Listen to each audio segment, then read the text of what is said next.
Peace and paradise to all American Aborigines, aka the First Americans. Chief Holidays in the building. The truth is here. Hey, we got Todd Datos. What's up, bro? What up? What up? What up? We going in tonight, y'all. We going in. What it do, man? Hey, so right before we get into this thing, right? We're gonna rap a taste, right? We're gonna rap a taste, and I want to ask you a question, brother. Have you ever heard of Michael Cremo before? I heard of him online from Okay. the indigenous community. Other than that, I never heard of him. I believe you and the Consciousness ones was probably the only person I ever heard say his name. And a lot of people do not know about this guy. You know what I'm saying? This is somebody that they keep, you know, they have been doing their best throughout the years to keep his information from getting out as much as possible. You know what I'm saying? We're gonna get into that tonight. Shout out to Michael Cremo. Shout out to the Conscious one. You know what I'm saying? So, but here's the thing, right? I asked a question earlier today. I think it was on Tribal News, or maybe we went earlier. But what were scientists teaching before Darwin and the theory of evolution? That's the late 1800s. So what were they teaching before that? What was going on? And you know, what would prompt Darwin to come up with this situation, right? So we got to talk about it. Hold on one second. We got Auntie, the original Copper Empress Hopper, first in the building. What's up, Empress Auntie? Auntie, little chat out there. You ain't know. Y'all don't want that. Then we got Oak Cliff Tiff in the building. MJ Jones in the building. Black Indian. What's up, fam? I'll be hitting you up tomorrow. Absolutely. IMU. What's up, IMU in the building? What's up? We going in tonight. We getting back. Yeah. Oh, General Z in the building. Reporting for duty, sir.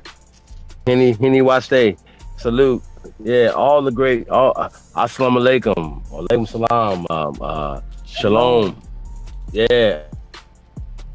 Harigato. Man. Ni hao. Yeah, everybody. Hey, I'll be right back, Ty. Hold on a second. Shit. What else? We got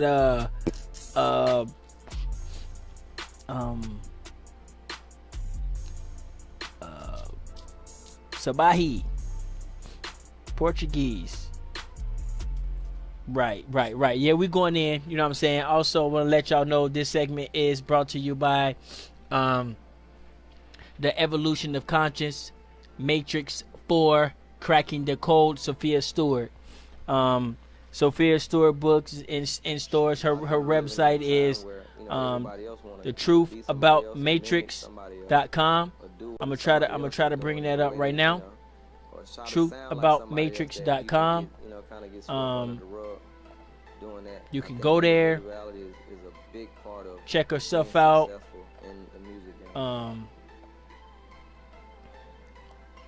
You know, great sister. You know, good.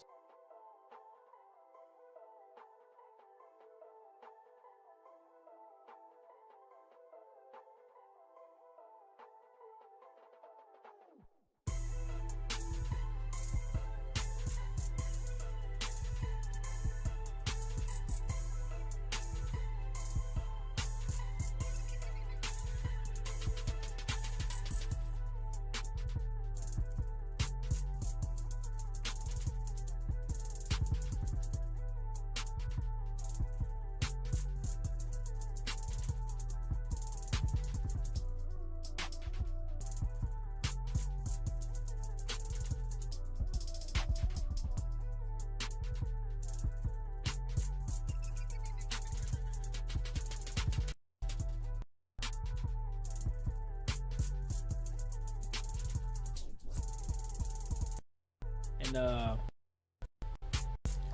also, I want to talk a little bit about, I guess while we're here, we could talk a little bit about, you know, we're gonna be going in a little later. We're gonna be going in deep, and so I also want to say, shout out to the 5,000 Elite. Y'all know we still got the 5,000 Elite. The link is in there. That's still going. We updating the site, so things is looking a little bit different. So please hold your horses. We still trying. We still doing what we need to do. Also, we don't have a super chat, but we found out a way to get free money through the Cash App. The link is at the top. If you scroll all the way to the top, if you go to there and download yourself a Cash App, and make yourself a Cash App, and I believe you have to spend $5, and they will give you $5. So if you send me $5, they will give you your $5 back, and I will receive $5. So I will get $10. So it would be free money. So how does it work? Yeah, well that's what because Auntie had made one, and I didn't get $5. So I believe you have to send the first time you use it, they send $5. So if you can click on it, so you just gotta use it. You just gotta use it. You don't use have it. to necessarily send you the $5. You just gotta use it. Right. You gotta set it up. Yeah. Let me set that straight. Yeah. You don't have to send me $5, but whenever you use it, you know what I'm saying. Whenever you use it, it will give me $5, and it will give you an extra $5.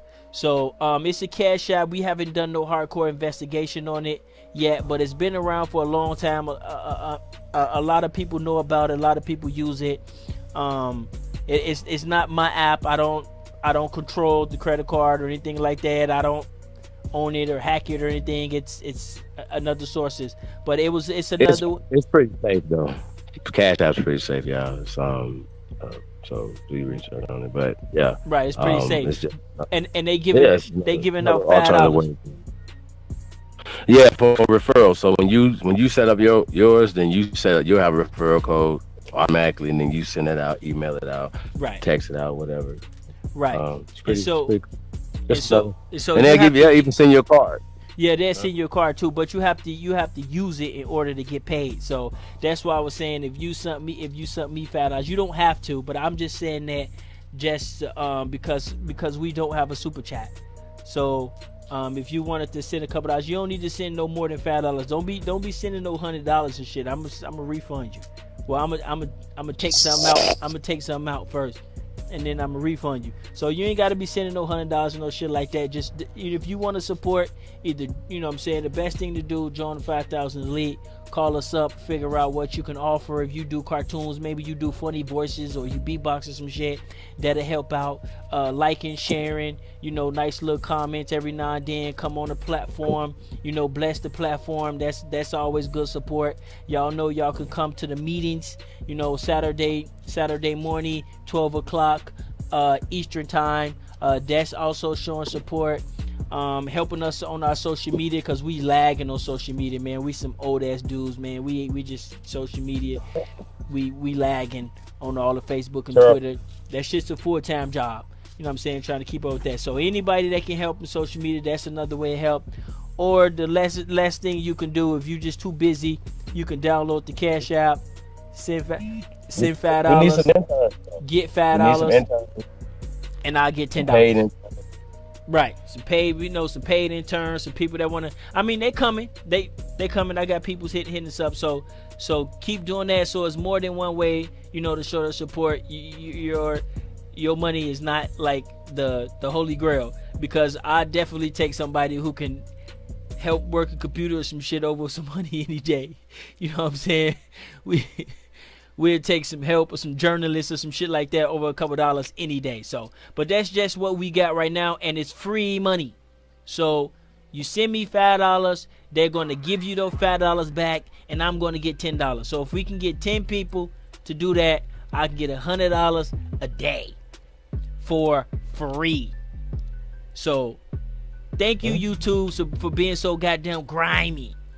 And now we beat you once again. We beat you once again.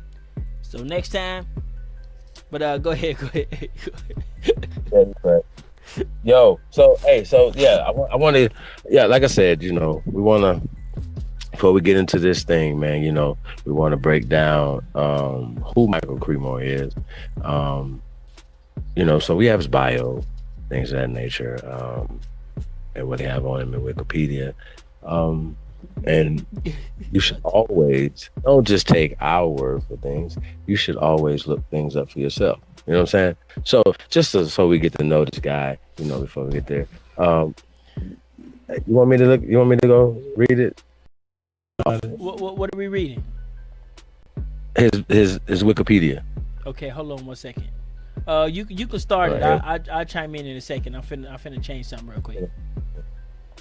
All right, hold on. Let me find this. Let me see. Hold on 1 second. I'm I finna upload something really quick. So yeah, this book that I'm about to show, so I'm also gonna interview Chief, on this as well, and some of the claims and stuff like that. So, on some of the claims, and I got some questions I'm gonna be asking Chief, and because we get some little more insight on where a lot of this stuff comes from, and how much time and work put into a lot of these claims, because sometimes it just seems like just a bunch of guys just making claims and making stuff. They ain't doing no reading, no writing, and that's the type of image people want. This is the type of image people want you to have of us. You know what I'm saying? So you know what I'm saying? You have the image that we just them just a bunch of conspiracy theorists, and they don't that's just what the monkeys do. And so now when we go back to the books and go back to the actual claims and the digging sites and things like that, it's a little hard for people to make a Chief Holiday's claim. Chief said this and Chief said that, but they make it seem like Chief the one that did the dig and shit. You know what I'm saying? Hey, like Chief is out there with a fucking paintbrush and the chisel and shit. They don't know if I was. They don't know if I wasn't. Right. How about that? Hey, but check this out though. You need to go take that up with these geologists and archaeologists. That's what you need to do. But right. Michael A. Cremo, right? Born July 15th, 1948. Also known by his devotional name. It's some Drachamar Dasa, right? That's like some Buddha stuff, right? So is an American freelance researcher who identifies himself as a Vedic creationist or Buddha stuff, right? And an alternative archaeologist, in quotes, okay? And argues that humans live on Earth for millions of years. In case of artifacts allegedly found in the Eocene, that's Eocene, right? Look it up. Hold on, where you at? Where you at? I'm in this. Just keep going. I know, but I was trying to go ahead. You go and I'll find you. Okay. All right. So I'm gonna get back to it. It says, in case of artifacts allegedly found in Eocene orifice, and that's AURIFEROUS, gravels of Table Mountain, California, and discussed in his book Forbidden Archaeology, Cremo argued for the existence of modern man on Earth as long as 30 to 40 million years ago. Forbidden Archaeology, which he wrote with Richard L. Thompson, has attracted attention from mainstream scholars who have criticized the views given on archaeology and described it as pseudo-scientific. Okay? All right, so he was born in New York. He now lives in LA. Editor, you can go to www.mcremo.com. Cremo was born, his father, Salvatore Cremo, was a United States military intelligence officer. Okay, Cremo lived with his family in Germany, where he went to high school. So he went to high school in Germany. They spent several summers traveling through Europe. So he lived home. He attended George Washington University from 1966 to 68, then served in the United States Navy. So he was in the Navy, okay? Yeah, man. Cremo's central claim forbidden archaeology is that humans have lived on Earth for tens to hundreds of millions of years, and that the scientific establishment has suppressed the fossil evidence of extreme human antiquity. In case of grooved spears from Pyrophylite,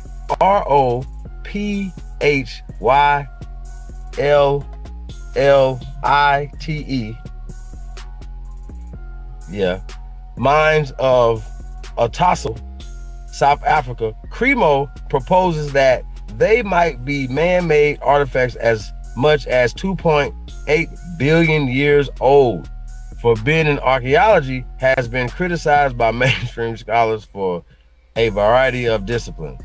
Okay, and it goes. Okay, so do he have a theory? Do he have a theory of his own, or he just find random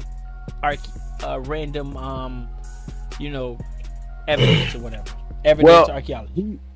He's a researcher that research archaeologists and geologists and just different things, different curriculums, right? Right. So those questions are going to be answered in the video, right? Right. Because I don't want to answer it for him. You know what I mean? I want him to answer it. So I think by you reading this book and seeing his interviews, do you get the feeling that he's trying to go against the grain, or do you think he was just trying to do something and found so much shit against the grain that he just like, man, this is it. I can't do it no more. I can't believe this shit no more.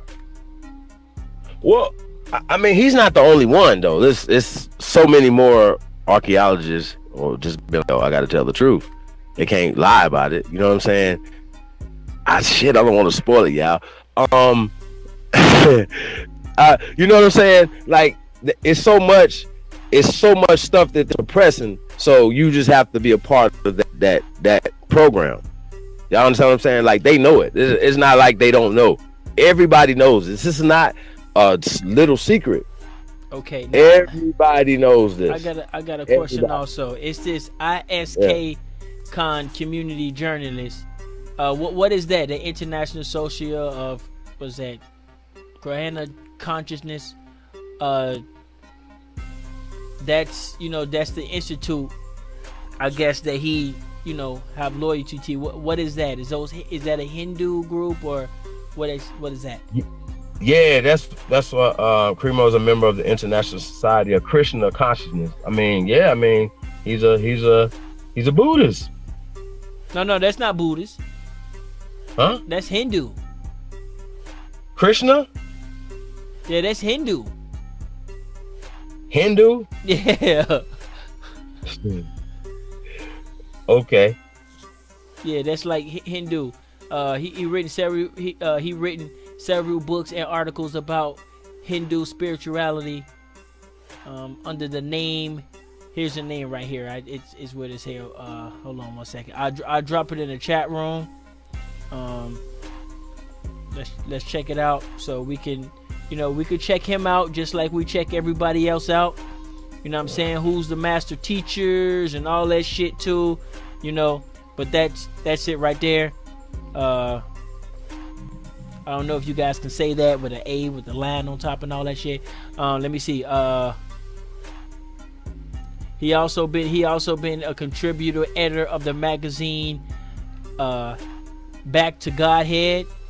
So I'm gonna drop that in the chat.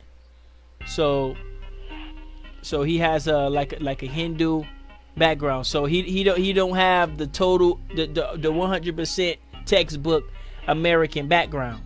So the frat boy background with the spanking on a spoon, and he did this and did, you know what I'm saying? So his background is a little bit different. So now keep in mind, forbidden archaeology first edition came out in 1993. Right. By him and Richard L. Thompson, right? Right. So Cremo to that hidden history of the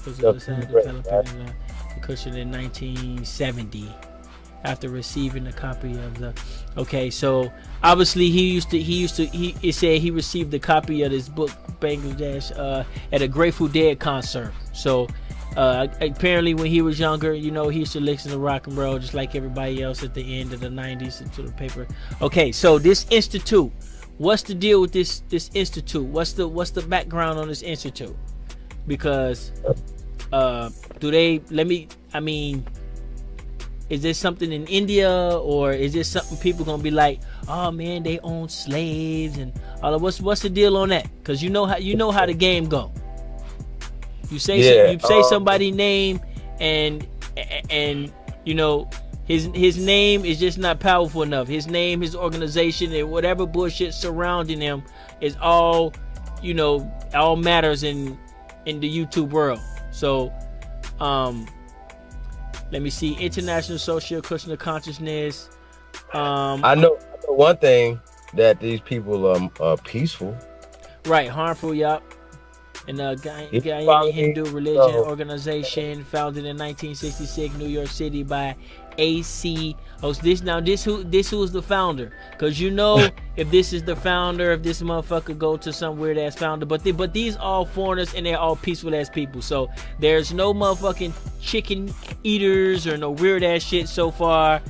So that's the founder of the organization that he was in, known as Father Guyana's Spirituality Master, and his core benefits. It says on the basis, select Hindu spirituality practice by the in Peru. Okay, those are people that practice it.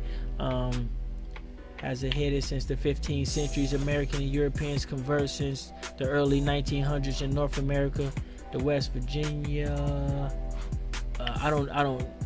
Okay, so he got more of a Hindu background, stuff like that. I don't really see too many controversies. No Charles Manson, no Adolf Hitler, or no fucking what you call that shit? What you call it when they try to exterminate you? I know you use that word a lot. Hey Ty. Yeah. So keep in mind now, he's been a Krishna since 1970. Check. Right. So that means he's dedicated. Right. Check. Right. The brother's dead. Right. Okay, so that's his religion of choice. So if Krishna, trying to, what I'm saying, so it drew him to something. So he was a guy at a Grateful Dead concert. So he was a hippie, and somebody gave him a book, and he went for it. So it wasn't like he was like got this long Hindu background where his father was a king who cut off somebody's head, and because motherfuckers go in, they found something. You know what I'm saying? Like, but see, I don't care about it. What he do in his personal life. We ain't talking about none of that. We're just trying to get a background on his mindset. Oh, this mindset, right? His mindset. So, right. Why he feels the way he feels, and if you understand the cosmology of these people, you know what I'm saying, they get into the billions, and we'll talk about that. Oh yeah, yup. They have countries on countries on countries, yup. And but so far, what eugenics you call it? So far, no eugenics or none of that shit, huh? They get into the billions of years, bro, when it comes to their cosmology. So. Do you get the hint that he was purposely going against the grain, or do you think the hint he being in a more of a uncommon religion on this country, and you think that put him in the asset like these motherfuckers is lying? Like I know this, you know what I'm saying? Like I know they lying, and he went to go look for lies, or do you think he just went to go look and found lies? That's a big to me that's a big difference. I would like to think that he's naval intelligence, or at least was. Okay. Y'all follow me? So he knew some stuff. Mm-hmm. Oh, okay. So But you don't get in the Navy unless you smart. So the dude's smart. Let's be clear. He's smart. oh, somebody just And text me. Oh, somebody just text me. We getting it. Means the KKK found it. No. That's not Christian. It's not Christian. No. Hold on. Somebody said Christian. Nope. We're not talking Christian. Hold on. We gotta pronounce that word right because people think we're talking about Christian. Let me see. But can you find it? Cause I switched pages. huh? The name. I think you said Christian. It started with the Krishna. K. What's the name of Krishna. the? Yeah. What is it? Krishna. Let me see. Kushn. Yeah, this was founded in India somewhere. Like the KKK wasn't even like. Krishna. Yeah. What are you talking about? Hold on KKK? one second. Hold on. I'm gonna give you the institute right here. I'm gonna drop it in the chat. Just the institute right here. You could drop it in the chat because So that's the organization right there that he became a member of. So now we get a little background on him. Where he from? He from New York? No, it was founded in New York. But where he from? He from New York. Oh, so he from New York too. And so some kind of way he got into this I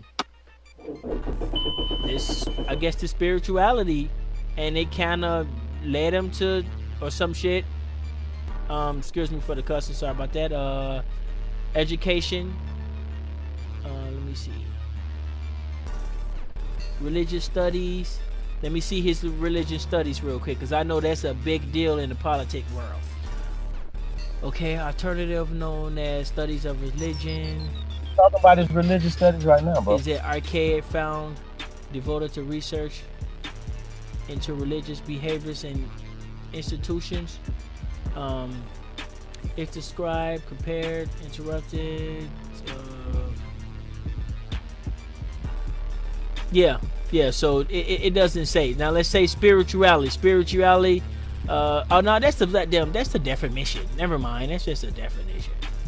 Ain't got nothing to do with nothing. My bad.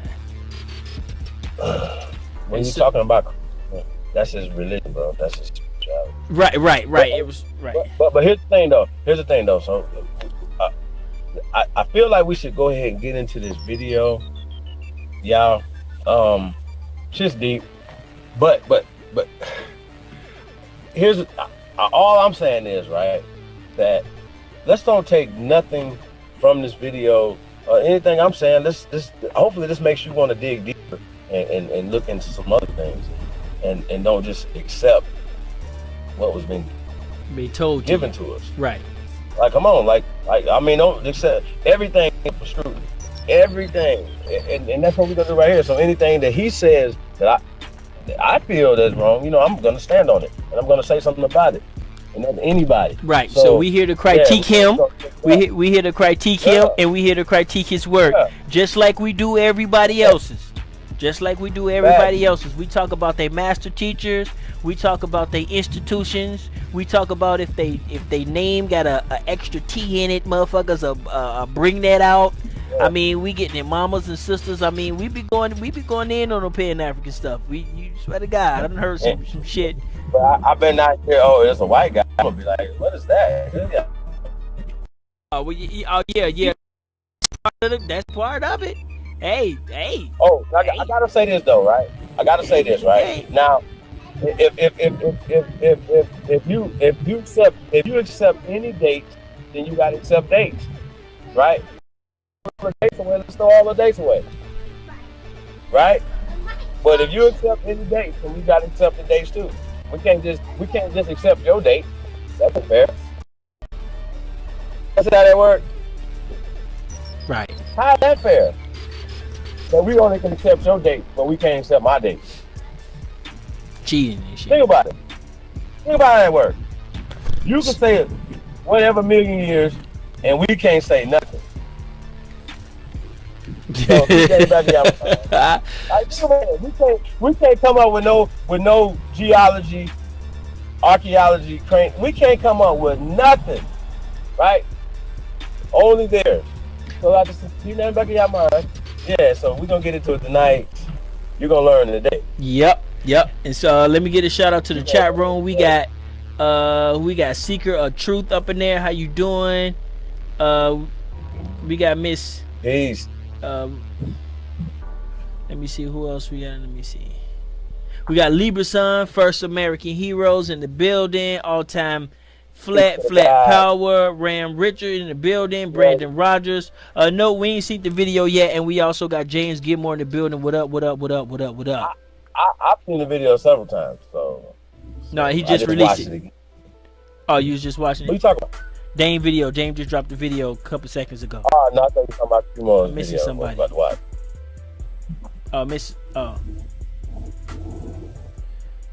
Shout out to Dan Calloway. Oh, okay. Who else we got? I'm saying like, oh yeah. Here we go. What up? Is that Dequan Spellman? Oh no, that's not. No, that's not. Peace to the tribe, man. Thank everybody for coming out. We definitely appreciate y'all. We're gonna get into this business, man. You know, we in business of bringing information. You know what I'm saying? And you know, like I said, we can switch gears. We can do different things.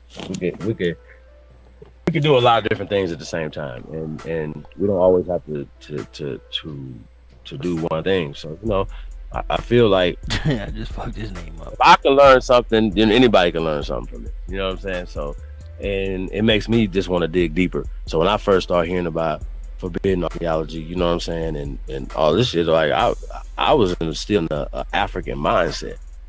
So I was just like, yo, these are just Africans. So y'all understand where I came from. You know what I'm saying? I had been indoctrinated into the African thing, so the whole world was Africa to me. Then I graduated to El Cabalon and all, you know, Tamaray and all these other things. You know what I mean? So I had graduated, so it was easy transition for me. Y'all, like, here's the truth. Like, just to speak on it. We can't be mad about it. Hold on 1 second. We got Miss Lit in the building. I thought you was the was the one lady for a second. I was finna call you Miss Legit, so I had to stop myself. 5484 Davis in the building, and I think I fucked up the other brother's name. Was Darkwai Speller. That's the actual name. What up, brother? What up with you? But for some reason, every time I see that, I call you Miss Legit, and I had to stop myself. So my bad. But anybody else out there, y'all wanna come out, man? We finna get into it. So anybody got any questions on this?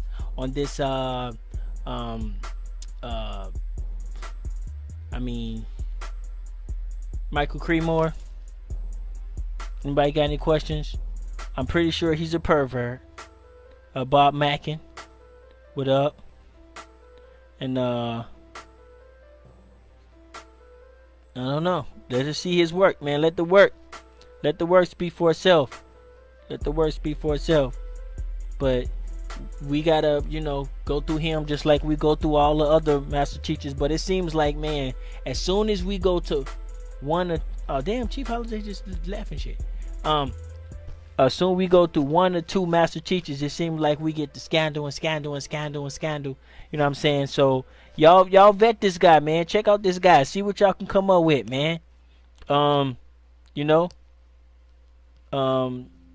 It's rarely you can find somebody, in the mainstream, or somebody, who got some respectable work that don't have something, you know what I'm saying, that there's a group of people out there that has something to say. Oh yeah, man, that's the guy who he was with, he helped fucking, what's the guy name who got Bernie Madoff and shit. He was Bernie Madoff's cousin, and I mean, like, it's always some bullshit. So definitely check the guy out. And now I have some questions for Chief, because Chief's read the book. The book is a little bit old.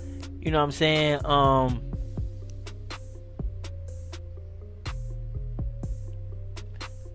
And I haven't got the book yet, but I believe it's still on Amazon.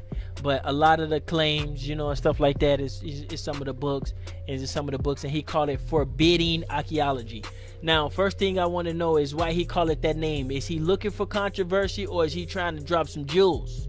Because when you're selling, what he's trying to do with that title? He trying to do some clickbait, or he's trying to drop jewels on the slide, But that forbidden archaeology, you have to be able to think about that. Like, first thing I'm thinking, okay, this guy's a businessman. He's trying to do some clickbait. And then I'm thinking like, okay, well maybe maybe he got some, maybe he's trying to tell us something. So I'm going into it with mixed feelings, with an open eye, expecting to see something, that's just out of the ordinary, But Chief read the book, and I wanted to know what was, what frame of life you was in when you read the book, Chief. Was you younger, older, like, was you out there bad still, or was you just, laid back, like?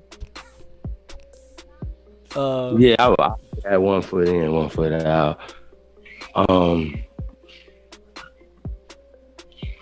Yeah, I like I said before, I had an African mind state though. You know what I'm saying? When you read the book? I need to read it again. Yeah, I need to read it again. And a lot of books I need to read again and with a different eyeball. You know what I'm saying? Right, yeah. I think about it. I was colonized too, y'all. That's how I can speak on it. What the hell you think? So, okay. So, what'd you think of it? Coming from an Afrocentric, what was you thinking? Like this garbage, or what you thinking like interesting, or what you thinking like holy shit? It for me. Man, I like behind the scenes or something, this is stuff that we'll talk about. You know what I'm saying? And we go back and forth. Okay, I'll get you. You know what I mean? this next level shit right here, y'all. You know what I mean? But I feel like, this conversation has to be had right now. You know what I mean? Like it needs to be had. So yeah, let's do it. Let's get into it. I don't want to spoil it. That's why I don't want to say too much, y'all. Okay. So let's watch this right here, and then let's just come back and see what we gotta say. Matter of fact, we can stop it, talk about it, whatever. Okay, so I'm gonna go in the chat room. I was gonna try to play it on another device so you can hear it, and you won't be able to talk over it. But I can put your mic in there though. I can put your mic in that segment. Yeah. Yeah. So did you want to be able to talk over it? You want me to? What you want to do? I could put your mic over there. Okay. Well, we just gonna go ahead. Yeah, just go ahead and go in there, and we gonna do it. I'm gonna put it on. I'm gonna walk away, and when I got some questions and stuff, I'm gonna stop it, and you can come back. So y'all ready? This is Michael Cremo, Forbidden Archaeology. We finna go in. So let's do it. Chief, you ready? Yes, sir. Okay, so we just gonna go in the chat room. Or you want me just? I thought you were gonna put it back here. All I gotta do is hear it. Yeah. Here, hold on. Let me get my speaker together, and I might be able to do it through my speaker, so that way you can hear it. But did you want to talk over it? Well, I mean, we're gonna stop it and then talk, right? Okay, because what I need to do, is I need to put you a mic in here. So give me 1 second while I get you a mic over in this segment right here, and I'm gonna try to get my speaker cut on, so that way you can hear it and you can talk as you. Oh shit! Yeah, that ain't gonna cut it, because if I put it through the mic,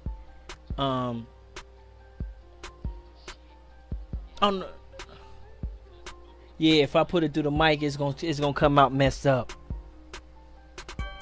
No, hold up. No, you should be good. You good. You're good. Okay, so give me 1 second, you guys.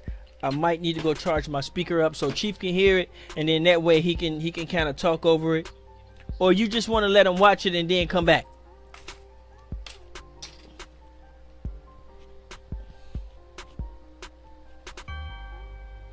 What you want to do?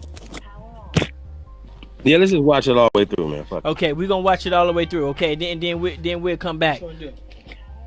Because I got the speaker ready. Watch it all the way through, man. Fuck. Okay, we're gonna watch it all the way through. Okay, then I got the speaker ready.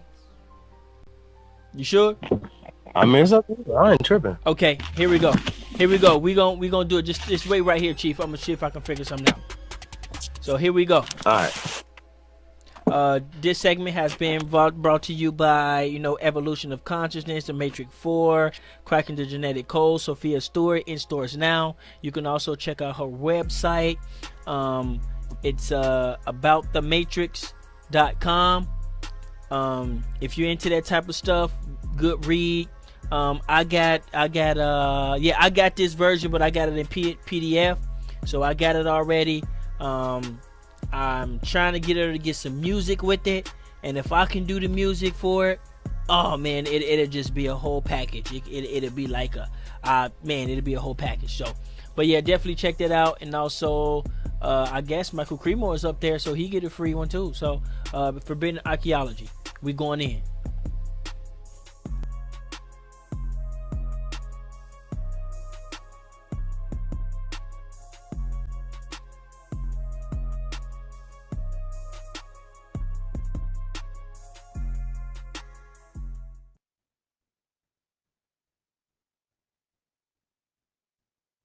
Welcome, ladies and gentlemen, to Forbidden Archaeology, or as I sometimes call it, Paleolithomania.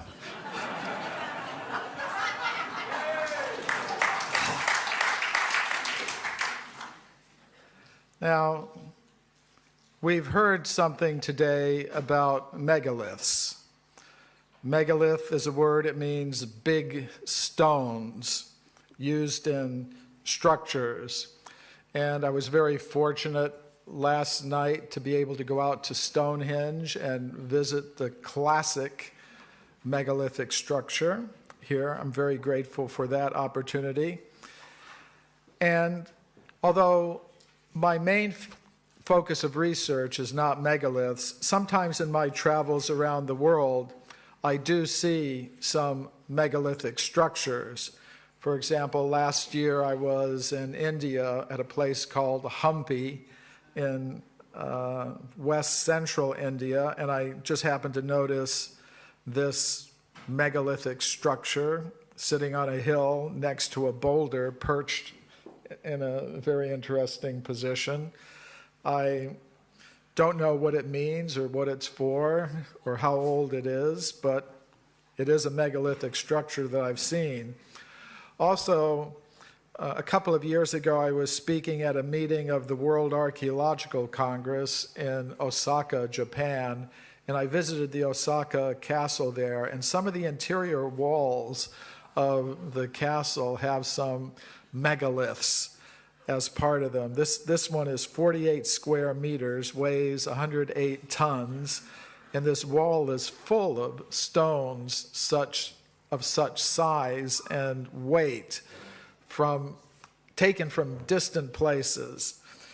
So I have seen some megaliths, but it's not what I'm speaking about tonight. Tonight I'm going to be talking about paleoliths, and that means old stones.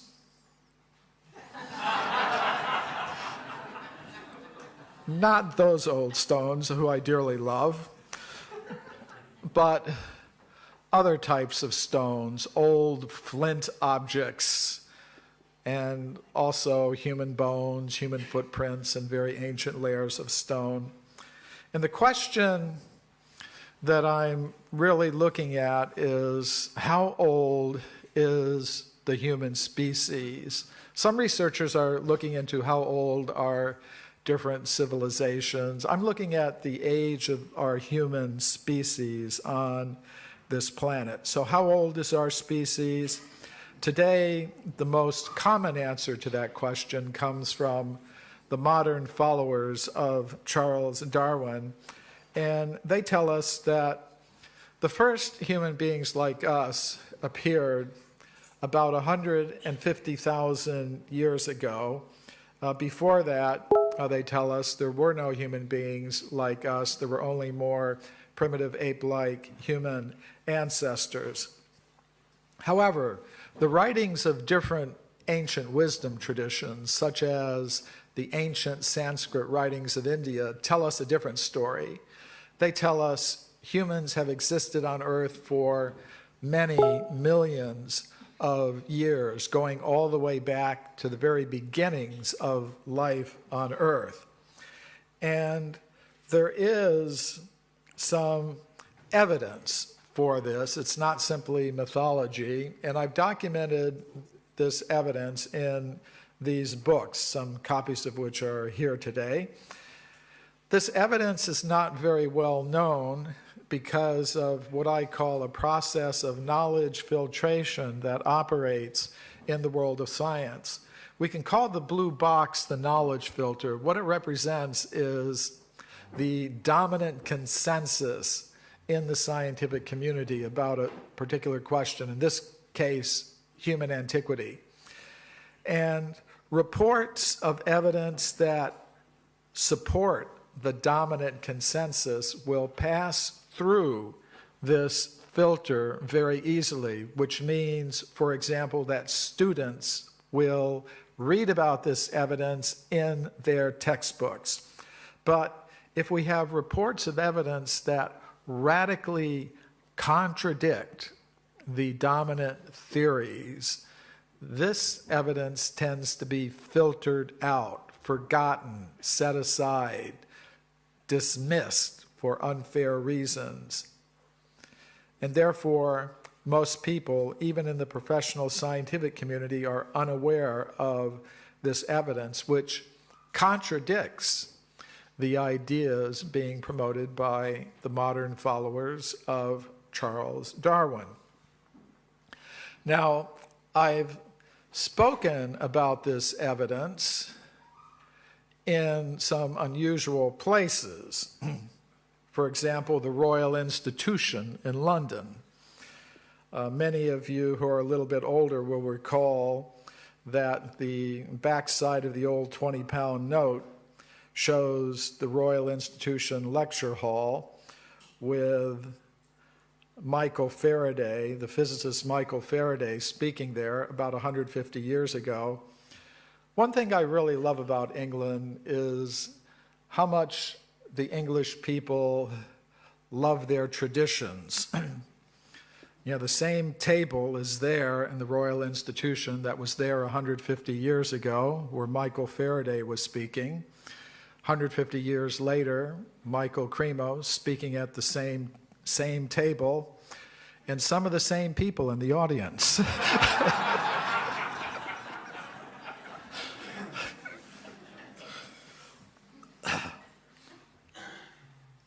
But I don't speak only at these scientific institutions and universities. This is me speaking at an eco camp in Alto Paraíso, Brazil.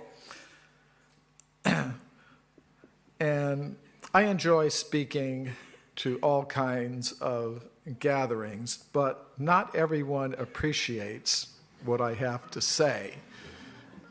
This was a little bit of a discussion after my lecture at the University of Sao Paulo in Brazil. One of the evolutionary biologists there took exception to some of the things I was saying.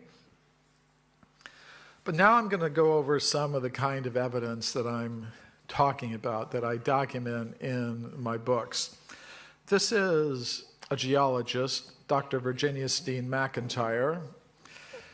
She was involved in dating an archaeological site in Mexico at a place called Hueyatlaco.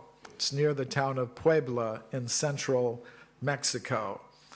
And there, archaeologists discovered human artifacts. This is the excavation at Huayatlaco. It was a very professional excavation. The artifacts were photographed in the layers of rock in which they were found. And of course, the archaeologists wanted to know how old these things were.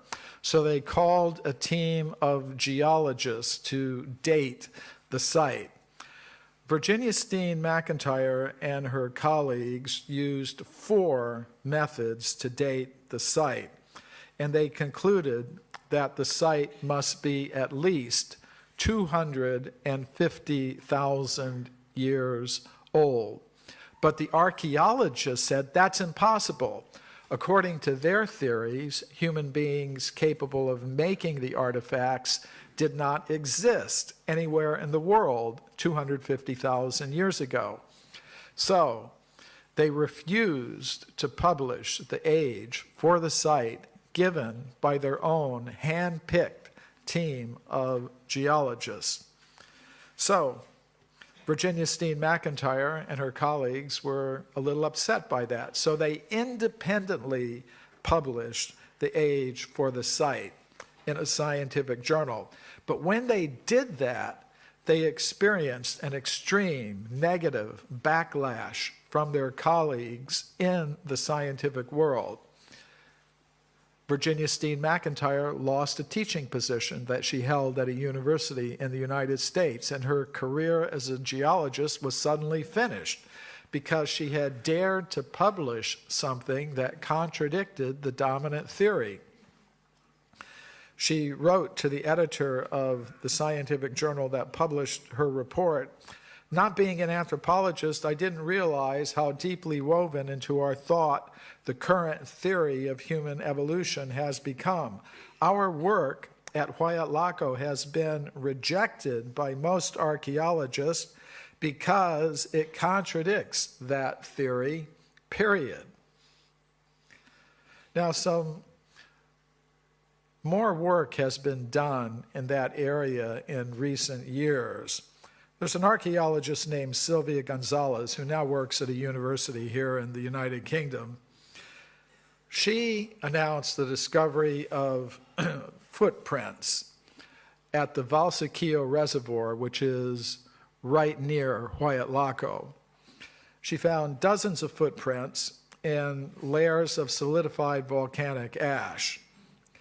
So she used the radiocarbon method to date the layers of ash and got an age of 41,500 years, which is old for North America.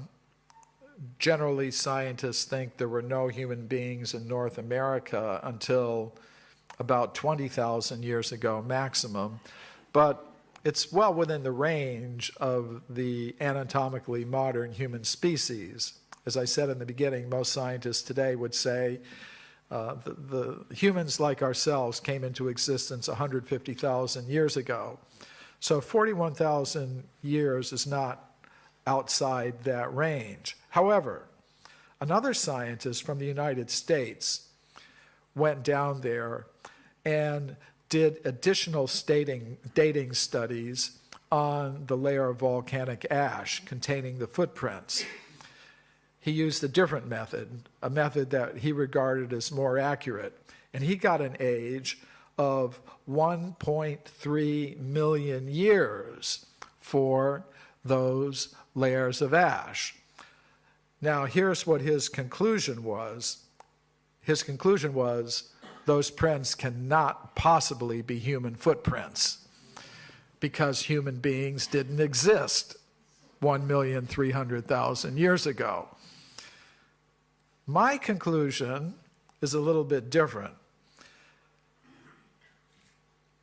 The impressions are human footprints, showing that humans like us existed 1.3 million years ago. The footprints are human footprints. They're found in layers of rock 1,300,000 years old. That's evidence for an ancient human presence.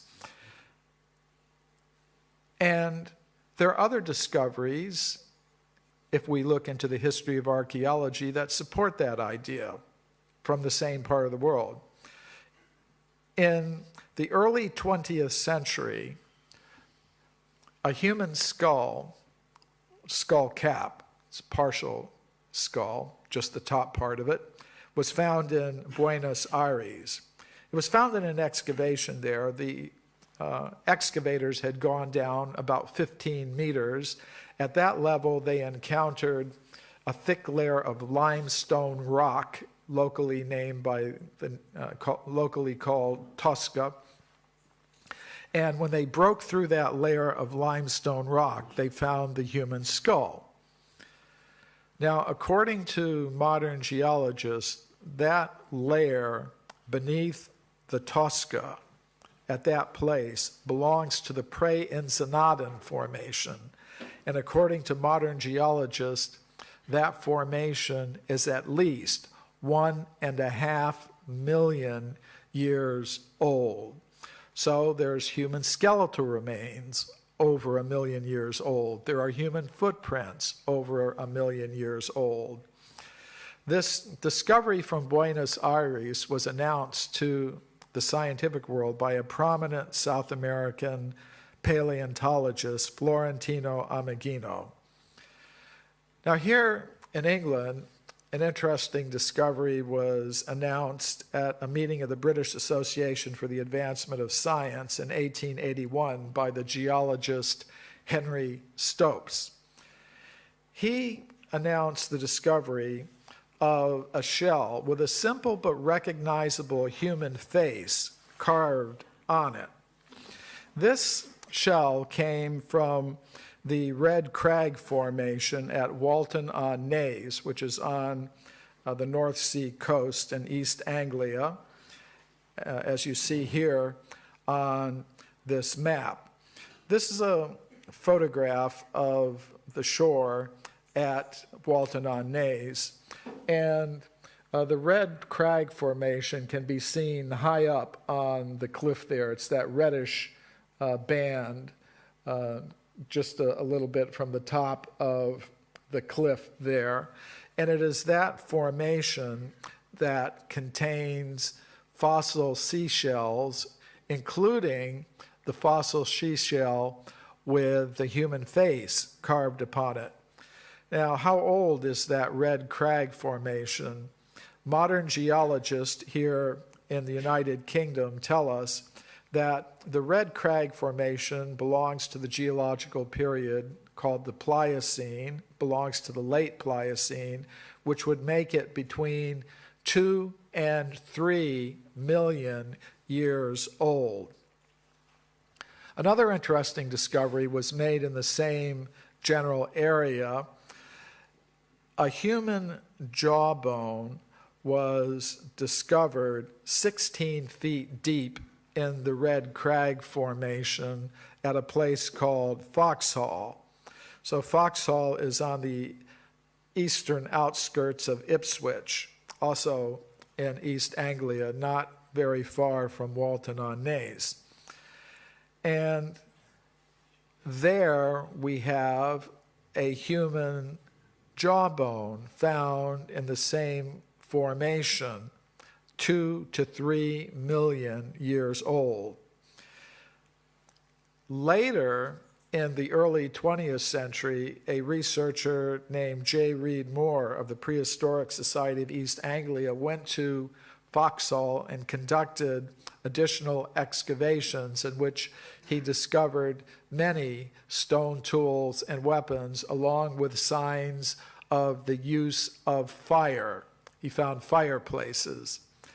So this caused Henry Fairfield Osborn, a prominent American archaeologist, to say, "The discoveries of J. Reed Moore bring indubitable evidence of the existence of man in southeast Britain before the close of the Pliocene."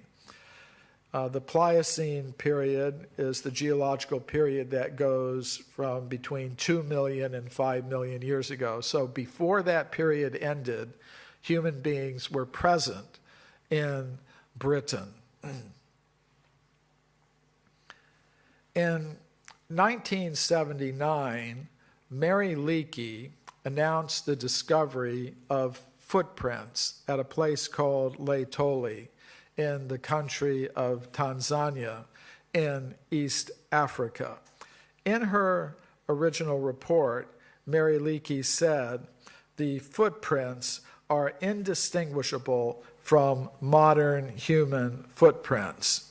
Other scientists also agreed. Paleontologist Tim White said, "Make no mistake about it, they are like modern human footprints." Now the problem is, these footprints were found in layers of solidified volcanic ash 3,700,000 years old. Now, neither Mary Leakey nor Tim White believed that human beings like us made those footprints. They're evolutionists. They don't think humans like us existed almost 4 million years ago. So how did they explain the footprints? Well, they proposed there must have existed some type of ape man living at that time who had feet exactly like modern human feet. Now that's an interesting proposal. However, there's no physical evidence to back that up. We have the skeletons of the ape men who existed at that time. They're called Australopithecus. And foot bones of Australopithecus have been found. And the foot structure of Australopithecus is not exactly like that of a modern human being. The foot of Australopithecus is very ape-like. It's like a kind of chimpanzee called the bonobo with very long toes, sort of like human fingers, and especially it has a first toe, a long first toe that can move out to the side like a human thumb. So the only creature actually known to science today that has a foot exactly like that of a modern human being is a modern human being like ourselves. Unless some of you have a long first toe that can move out to the side. So what did Mary Leakey actually find? I think we have to keep our minds open to the possibility. She found evidence for a human presence going back almost 4 million years. Now, some might say, okay, footprints are a little bit ambiguous. It would be better if you had human skeletal remains 4 million years old, and such things do exist. This is a skull cap, an anatomically modern human skull cap that was found by the Italian geologist Giuseppe Ragazzoni in the late 19th century at a place called Castanedolo in northern Italy. It was part of a fairly complete anatomically modern human skeleton that he excavated at that place. I went to the village of Castanedolo and I met this gentleman there, and he gave me a copy of a very rare geological report in Italian about this discovery.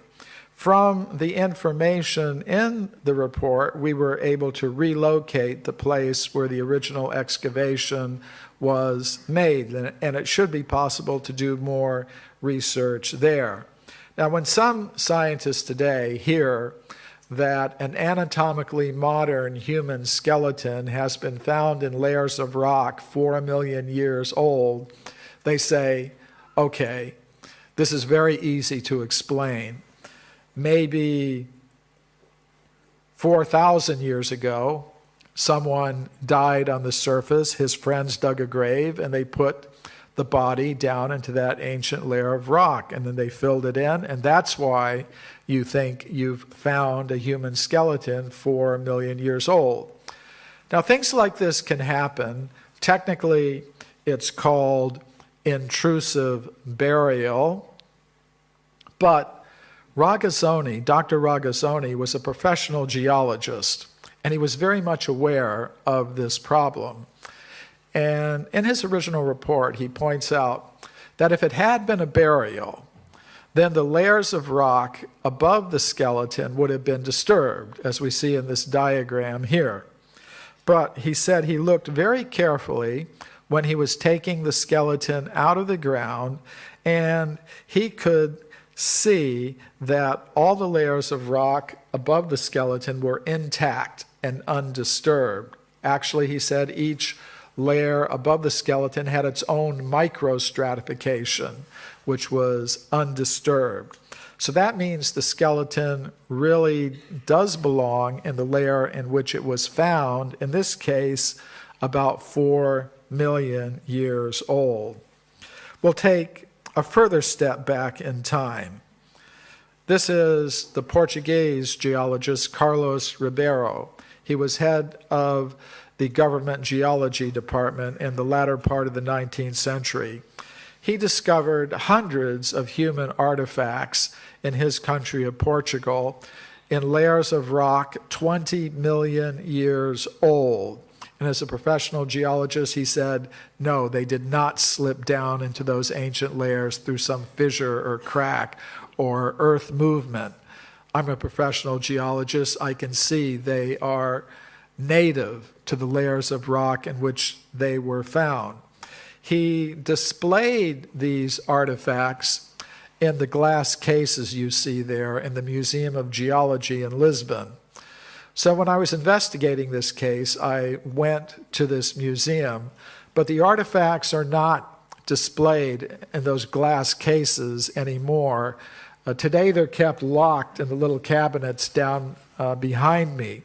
But I got permission from the director of the museum to open up those cabinets, and I was able to study and photograph some of these 20 million year old human artifacts from Portugal. And I also studied Dr. Ribeiro's original maps and field notes in the museum archives. After that, I went into the countryside of Portugal and I relocated some of the sites where Ribeiro made his discoveries. For example, this is the quarry at Muganheira, where he found human artifacts in layers of rock 20 million years old, including this flint artifact with a point on it. Down at the point, there are use marks showing it was used. It's interesting what happened. When Ribeiro was alive, he displayed these artifacts in the museum in Lisbon with labels indicating an age of 20 million years. After he died, his colleagues in the museum did something interesting. They left the artifacts on display, but they wrote new labels for them, giving them far younger ages. This is the new label that they wrote for the artifact I just showed you. The second line gives the age. It says Paleolitico Superior. That means Upper Paleolithic period. And according to archaeologists today, that period in Europe goes back about 20,000 years. So, Ribeiro's colleagues thought, well, 20 million years, that's clearly impossible. 20,000 years, that sounds about right. So they wrote new labels for all of the artifacts. And then the next generation of officials in the museum just put the entire collection away, new labels and all. And I'm the first researcher to see these things in over 50 years. Now here's a case I've been looking into recently. I've got it under study. Somebody can help me pronounce this name. Herbert Basedow? Anybody know? Okay, Herbert Basedow, I'll call him. He was conducting some excavations of Aboriginal rock art in Australia early in the 20th century. And he was working at a place called Lake Eyre, and he was looking at rock art there. And the thing that I found interesting was this. Now, the specific type of rock art that we're looking at is called pecked rock art.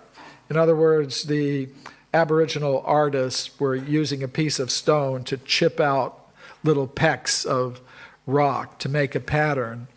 And can anybody tell me what that pattern is, or what it suggests to you? It's actually a platypus. Yeah, it's, I'm not the best with this digital tracing equipment, but it's, you can see at the top there's the platypus bill, and then there's 4 legs. And actually, if you look really closely, you can see the claws. I wasn't able to get that in, down at the bottom, especially on both sides. And it's really a special kind of platypus that's no longer living. It's a fairly big one, and it's now extinct. But in any case, this place, Lake Eyre, is in, let's see if I can get this to work. There's Lake Eyre there. It's actually in the south central part of Australia, and it's a very dry area. No platypuses there now. And this map shows the current range. The yellow area is the current range of the platypus, and Lake Eyre is way off the current range in this extremely dry area. So I had a question that I put to the platypus experts at the Australian National Museum in Sydney. So I asked them, what is the latest date the platypus could have lived in the Lake Eyre region? And they said, well, they may have lived there 20 to 25 million years ago, or may well have lasted up to about 10 or 15 million years ago. So just to show you how my twisted mind works, okay, you've got rock art showing a platypus. Not a living type of platypus, but an extinct type of platypus. No platypus is living there now, and according to the platypus experts among the scientists in Australia, no platypus has been there for 15 million years, 10 or 15 million years.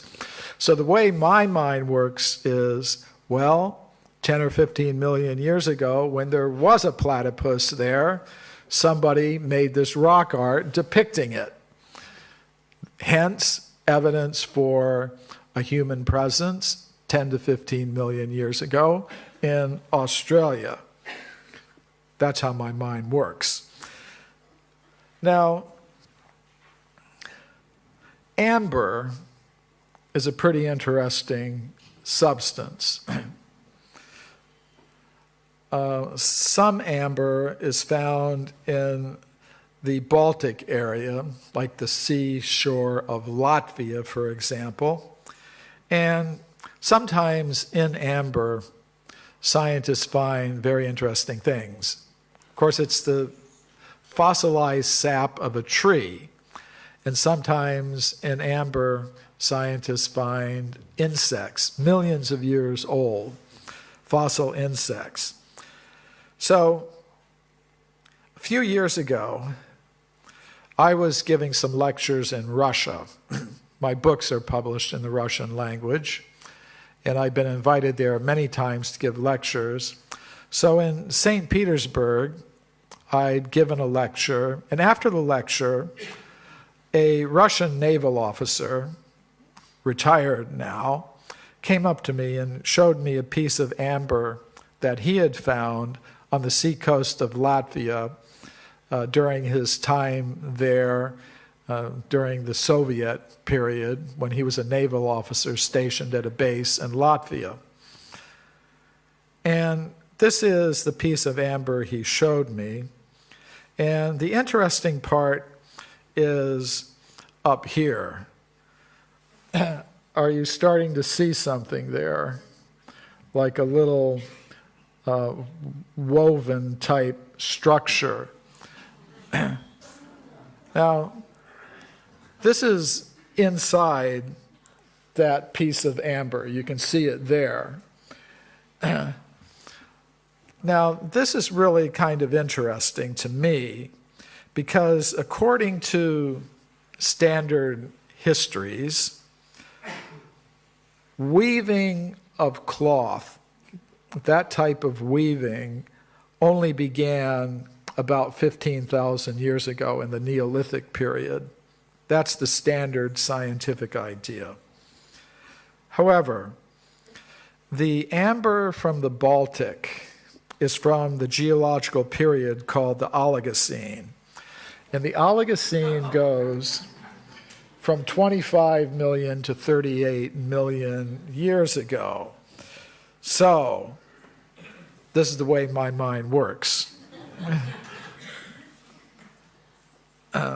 I take this as possible evidence for a human presence at least 25 million years ago. Now, a case that I've often spoken about before, but which remains one of my favorites, just like at a Rolling Stones concert, you know, still going to hear Satisfaction, even after 40 years. So probably if I keep lecturing for another 40 years, you're going to hear this case again. It's the California gold mine discoveries. Gold was discovered in the 19th century in California. To get the gold, miners dug tunnels into the sides of mountains at places like Table Mountain in California. And deep inside the tunnels in the solid rock, the miners found human bones and human artifacts. For example, they found many of these stone mortars and pestles. Now, what makes these discoveries so interesting to me is that they were found in layers of solid rock that belong to the early part of the geological period called the Eocene, which means they'd be about 50 million years old. These discoveries were announced to the scientific world by Dr. J.D. Whitney, who was the chief government geologist of California. His report was published by Harvard University in the year 1880. But we do not read about these things in the textbooks today because of the process of knowledge filtration. And this is the scientist most responsible for the knowledge filtering in this particular case. William Holmes, an anthropologist at the Smithsonian Institution in Washington. He wrote, "If Dr. Whitney had understood the theory of human evolution, he would not have published that report despite the imposing array of testimony with which he was confronted." I'll translate that for you who don't understand scientese. If the facts don't fit the theory, the facts have to be wrong. And they should be forgotten. And that's exactly what happened. However, a few years ago, I was a consultant for a television documentary called The Mysterious Origins of Man that was shown on NBC, one of the largest American television networks. The producer, a man named Bill Cote, had read my book, Forbidden Archaeology, and he wanted to include some cases from the book in the documentary. So I told him he should go to the Museum of Anthropology at the University of California at Berkeley, because I knew that some of the artifacts from the California gold mines are still in the collection of that museum. So he went there, but the museum officials refused to allow him to see the artifacts, what to speak of film them. Now, we were able to find some photographs of the artifacts that Dr. Whitney had taken in the 19th century, so he did have some images to use in the documentary. But it was interesting what happened. This documentary featured not just my work, but the work of other researchers in the alternative history field, like Graham Hancock and others. When scientists in the United States found out that NBC was going to show this television program, on a Sunday evening at a time when many innocent young children would still be up watching the telly with their parents. They went ballistic. They tried to stop NBC from showing the program. They weren't successful. It was shown. It was quite popular. So then this group of scientists went to the United States government, to the Federal Communications Commission, which is the agency of the government that regulates the TV broadcasting industry. And they tried to get the government to investigate NBC, censure NBC. But they wanted the government to force NBC to broadcast primetime apologies for having shown the program. And they also wanted the government to fine NBC millions of dollars so they would never do any such thing again. Now, I'm happy to say the government didn't do any of those things, but I thought it was very interesting that these organized attempts to do this were made by the scientific community. Now, later, I went back to the museum myself. I was preparing to give a report about these discoveries at a meeting of the World Archaeological Congress, of which I'm a member, and which is the world's largest international organization of archaeologists.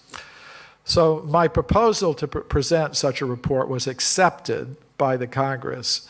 So I went to the museum officials with a letter of acceptance, and they decided they would let me personally see these artifacts. They're not kept in the museum itself. They're kept in a storage building several miles from the museum.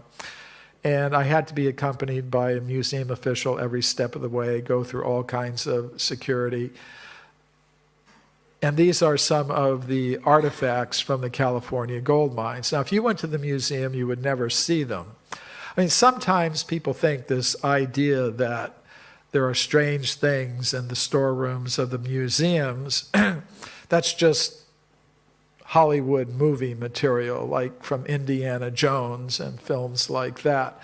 But it actually is a fact, you know, as we heard from Brian a little earlier today, and now from me, there are some pretty strange things in the storerooms of the museum that the general public don't get to see. I also studied Dr. Whitney's original maps and field notes, and then I went into the mountains of California. This is Table Mountain as it looks today. And we were able to find some of the old gold mining tunnels where these objects were originally discovered. Now, how far back in time can we go with evidence like this? In the year 1862, a scientific journal called The Geologist published an interesting report. A human skeleton was found 30 meters below the surface of the ground in Macoupin County in the state of Illinois in America. According to the report, above the skeleton was a thick layer of slate rock that was unbroken. That's an important detail. It kind of rules out the intrusive burial hypothesis. And according to modern geologists of the state of Illinois, that layer beneath the slate rock at that place is about 300 million years old. This interesting report from... Oops, got a little bit ahead of myself there. Damn! You saw into the future. You had a premonition of what's coming. This interesting report from Scientific American from the year 1852 tells of a beautiful metallic vase that was found 5 meters deep in solid rock near the city of Boston in a place called Dorchester. I think there's a place like that in England, isn't there? But this is the American Dorchester. It was a beautiful silver inlaid vase with some beautiful floral pattern engraved in it. And it was found 5 meters deep in solid rock. And according to modern geologists of the United States Geological Survey, the age of the rock at that place, at that depth, is about 600 million years. So I could keep you here from now until Christmas going through one case after another, because there are hundreds of these, but we don't have time for that. But the point is, there is archaeological evidence that contradicts the idea that humans like us appeared fairly recently, within the past 150,000 years on Earth. And this archaeological evidence is consistent with the writings of many ancient wisdom traditions, such as the ancient Sanskrit writings of India, which tell us humans have been present on Earth for millions and millions of years in the course of cyclical time. So I'm going to wrap this up with some stories about my experiences in presenting this type of thing at universities around the world. As I mentioned a little bit earlier, my books are now published in about 20 different languages. One of them is Russian. So I've been invited to Russia several times, and I've lectured at universities from one end of the country to the other. Normally, the lectures go okay, but in some cases, there are problems. For example, I was invited to speak at the Tyumen State University in Russia. Some professors there wanted me to speak about my work, and a lecture was scheduled. But the day before the lecture, the president of the university canceled the lecture because of pressure from other professors in the university who did not want me to speak. First of all, because I was contradicting the theory of human evolution, and second of all, because I was doing it from the perspective of some ancient wisdom tradition. They didn't like that at all. So the professors who invited me tried to get the president of the university to change his mind, but he wouldn't. The pressure from the other side was too great. So then the professors who invited me went to the local branch of the Russian Academy of Science, and they spoke to the director there, and he said, okay, if they won't let him speak at the university, he can speak here, and nobody will put any pressure on me to cancel his lecture. So they had buses bring students and professors from the university to the Russian Academy of Science building. And the professors who invited me said, more people came than would have come if the lecture had been held at the university, because they were all just wondering, what is this man going to say that's so dangerous that they canceled his lecture? So then,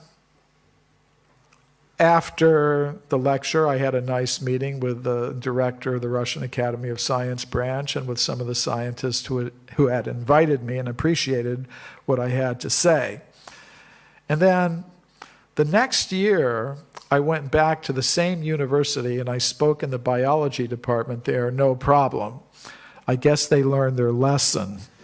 Better just let me speak.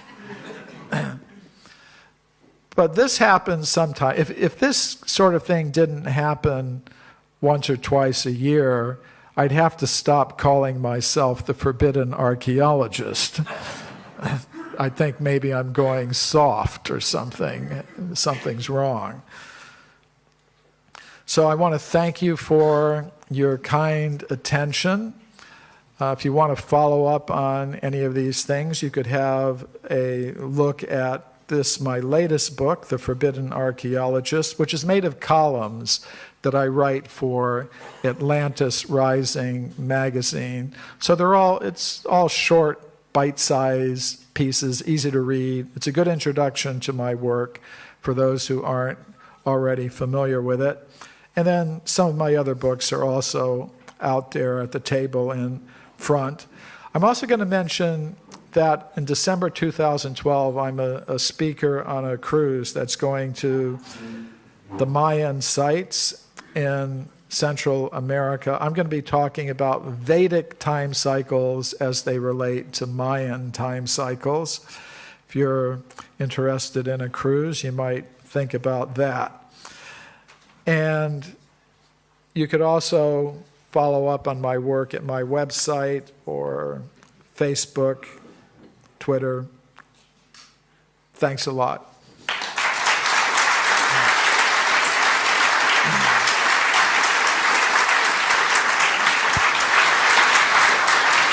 Questions?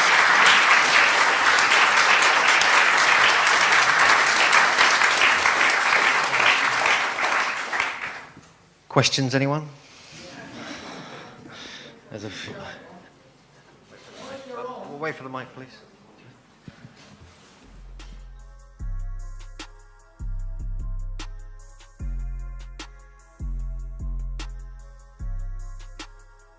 Yes, sir. Yes, sir. Okay, yeah. Yo, Todd.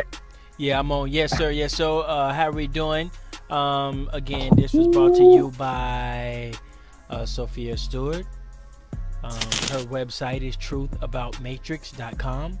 Her book is available, The Matrix 4.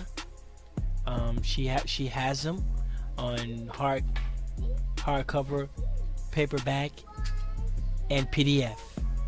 Matrix 4, The Evolution of Consciousness. The Matrix 4, Cracking the Genetic Code. And we, Chief, what's up, Chief Holiday? Ooh, man. Hey, bro, is she using? I mean, okay, hold the presses right now, y'all. That's Neo. That's Morpheus. That's Arnold Schwarzenegger right there. So y'all mean to tell me that the sister can use their stuff in her marketing? Peace to the Empress, to the Goddess, to the great Miss Sophia Stewart. Sophia Stewart. I don't know. Yeah, So, the Oracle, man. Peace. You're definitely a legend, and your work's gonna definitely be here forever. So yeah, please, peace to you. Please go support her work, y'all. We will be honoring her at the First American Powwow. That's gonna be in April 19th through the 21st out here in Las Vegas, Nevada. Be there, be square, man. Let's get it, y'all. Yeah. Man. So apparently she's going around. She's going around plagiarizing Matrix 4, and she got their pictures on the book, and she's not getting sued. How is that possible? Huh? How is she doing that? Let's see somebody else go out and try that. See what happened. But anyway, hey, that's who knows? Interesting. Huh? Yeah, that's interesting. That's pretty interesting. But you never know. I don't know. But anyway, so is this guy Michael Cremo? Is he a conspiracy theorist or some kind of? Is he a conspiracy theorist or is he an anthropologist? First and foremost, right? He gave evidence. See, here's the thing, right? The thing that a lot of people don't work with, they work with theories as opposed to working with evidence. Right. Okay? So at the end of the day, if you're doing any dating, then what makes the dating process any different when they're dating the skull caps and things that they're finding all over the world, man, especially here in America? Like, I mean, can we please address this, man? Right. Can we not stop? Right. If I can use my dates, then you can use yours. Yeah, that's it. So if not, let's throw the dates away. Throw them out. Their dates don't work too. Right. Or your dates don't work. Your dates don't work. Check. We all cool on that. If you go back millions of years with your little schemes and dates, then the motherfuckers that did the same testing, used the same dating process. I mean, what more can we say? And then also, some of these things were done prior to the theory of evolution had been hatched. You know what I'm saying? So, we got to talk about that. And there's just so much said in this thing, man. You know, first off, man, they're working with a theory. Okay? I mean, at the end of the day, we have to fight a theory with a dominant fact. See, he kept saying that they were working with a dominant theory, right? Well, I say that, we have to be the dominant theory with a dominant fact. You know what I'm saying? And kind of bookend that, he said that, he seems like he's going soft. Well, no, brother, you doing so much. Your work is doing so well. And shout out to Dr. Eileen Bay, right? You know what I'm saying? Does great work, man. And, you know what I'm saying? So, brothers are doing this work, you know what I'm saying, when they talk about this, right? We talk about forbidden archaeology, we talk about the word. So we don't necessarily have to be an archaeologist to be a researcher, you know what I'm saying? But I mean, obviously, the archaeologist, he's a member of the members Council of Archaeologists, the biggest members of archaeologists in the world. I mean, we've seen his credentials, read all his stuff or whatever, you know what I mean? So I would say that the brother it should be credible when it comes to this. Shout out to Bob Mackin in the building. What to do, bro? Big Ooga. Shout out to Reginald Green in the building. We got a little Yokes in the building. Yeah, we ain't finished. Nah, we just getting started. Yeah, we just getting started. We're just getting started. That's just the appetizer. Yeah. That's just the appetizer. We're gonna have a full course meal here today, and then we're gonna be serving up some dessert tonight. That's what we're gonna be having. And we're gonna be serving drinks with that too. Absolutely, yes. Yeah. Once the kids go to sleep, it's gonna get even worse. So we gotta get to this, right? So check this out, right? So it's the dominant facts beat dominant theories. You know what I'm saying? It's at the end of the day, a theory is not a fact, and a dominant fact, just a regular fact, beats a theory. We need that. Hold on. What's the dominant fact? Okay, you're losing me. What's that? Dominant fact. What is that? Doesn't exist. That doesn't exist. Excuse it don't? It don't exist. Okay, here's a dominant fact. That any of these goddamn skulls and skull caps that you're finding prior to 10,000 years are carbonate beings. Come here. So if you're finding people, Michael Cremo, millions of years, or evidence of human beings being in the Americas or any other places on this planet, hundreds of thousands or millions of years ago, those people, my friends, will be what everybody likes to say, black. Check. That's a goddamn dominant fact. Okay, that's something that they try to. Sorry about that. He kept saying, I got to take you to task on this, Michael Cremo. When you say like us, right? I take offense to that because you're in a room full of pale faces, and wasn't no pale faces all over the planet thousands of years ago, even millions, definitely not millions of years ago. Can we be clear on this? Is that a goddamn dominant fact for you, sir? For me? Okay. Check. Yeah, for you. You asked me what dominant fact, because I mean that's what I told you to do. I need you to challenge this information because I'm challenging. I know that's what I'm doing. That's right. Down, taking nothing. Right. That's what I'm doing. But I had to step away. But yeah, there's no. I can't. Now here's the dominant theory. I would accept the fact, and that's it. Anything else is extra. It's too. I made it up because I can say that I can make that up too. You know what I'm saying? Huh? I can make that up too. I can be like, man, this is a tie data fact. Okay, I got you. Then what that mean? Oh, that means it's two facts in the one or some shit. I mean, yeah. So we can keep going on with that. But okay. So I accept the fact. Okay, you accept that? Yeah, but unless he was talking about that it supersedes another fact, a so-called fact or whatever, then I can understand that being a dominant fact. Okay. Or okay. But here's a theory for y'all that they say that 20,000 years ago, that's when man came to America. That's their theory, right? That's their theory. Right. We all agree. That's theory. That's what they believe.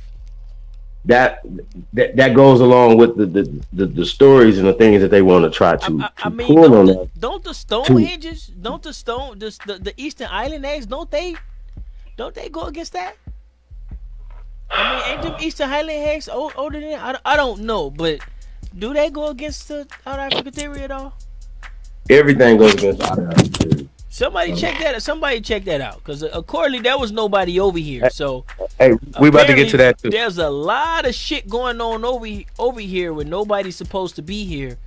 So I don't know, giants and aliens, man. I don't know if they working together against us on this side, but apparently it wasn't us. So we're gonna Okay. have to figure that So, out. 1,000 years ago. Okay, so with all the pyramids, all the things that you see here in Americas, on top of them, the Yeah. geologists going down. I mean, I think we all can agree that you know Who gave him that? deeper you go down into the ground, the older the planet is. Can we all agree on that? Is that a fact? I think that's a goddamn fact. I don't know about y'all, but I think that's a fact. Check. I mean, am I saying something wrong? I'm sorry, So they, I was distracted. so when they go down 10 feet is younger than 20 feet. 20 feet is younger than 30 feet. 30 feet is younger than 100 feet. Y'all see how this works? So when you go down 1,500 feet, you obviously know that's older than 10 feet. Right. That's all factual. We don't have to argue about that. Everybody's cool. So if you find evidence of human behavior that goes down to the Pliocene era, y'all. Pliocene era, and I've been teaching them. I think I've been sharing this for a while. We talk about a time period from 2 million to 5 million years, y'all. So, but what they do, right, is now you got all these other dates, right? All these other time periods that start going back even further. You know what I'm saying? Right. And you say, wait a minute, what's going on with these dates and these times or whatever? They'll tell you, yo, things were here during these times. This was here. Rocks and dirt was here, right? So they could date the dirt, date the rocks. And they say, okay, during this period of time, these rocks and dirt was here based on these things, based on this, based on, there's a volcano here. This is lava here, whatever. This volcano hasn't erupted in blah, blah, blah. Y'all figure where I'm going with this? Y'all find animals that are extinct. You all the evidence, right? No. He said it was hundreds, y'all. Now, that was interesting. He said hundreds of cases. Hundreds? Man. Is this hundreds of cases of... okay. So, here's the thing, right? He showed a couple. Can those be refuted? Yes, of course. Somebody could have went down there and did that platypus. That platypus could have been done in 1998. That's the absolute fact. That's a fact. Right. Right? That's a fact. Yep. Right? But people are dating stuff and people are doing things or whatever, you know.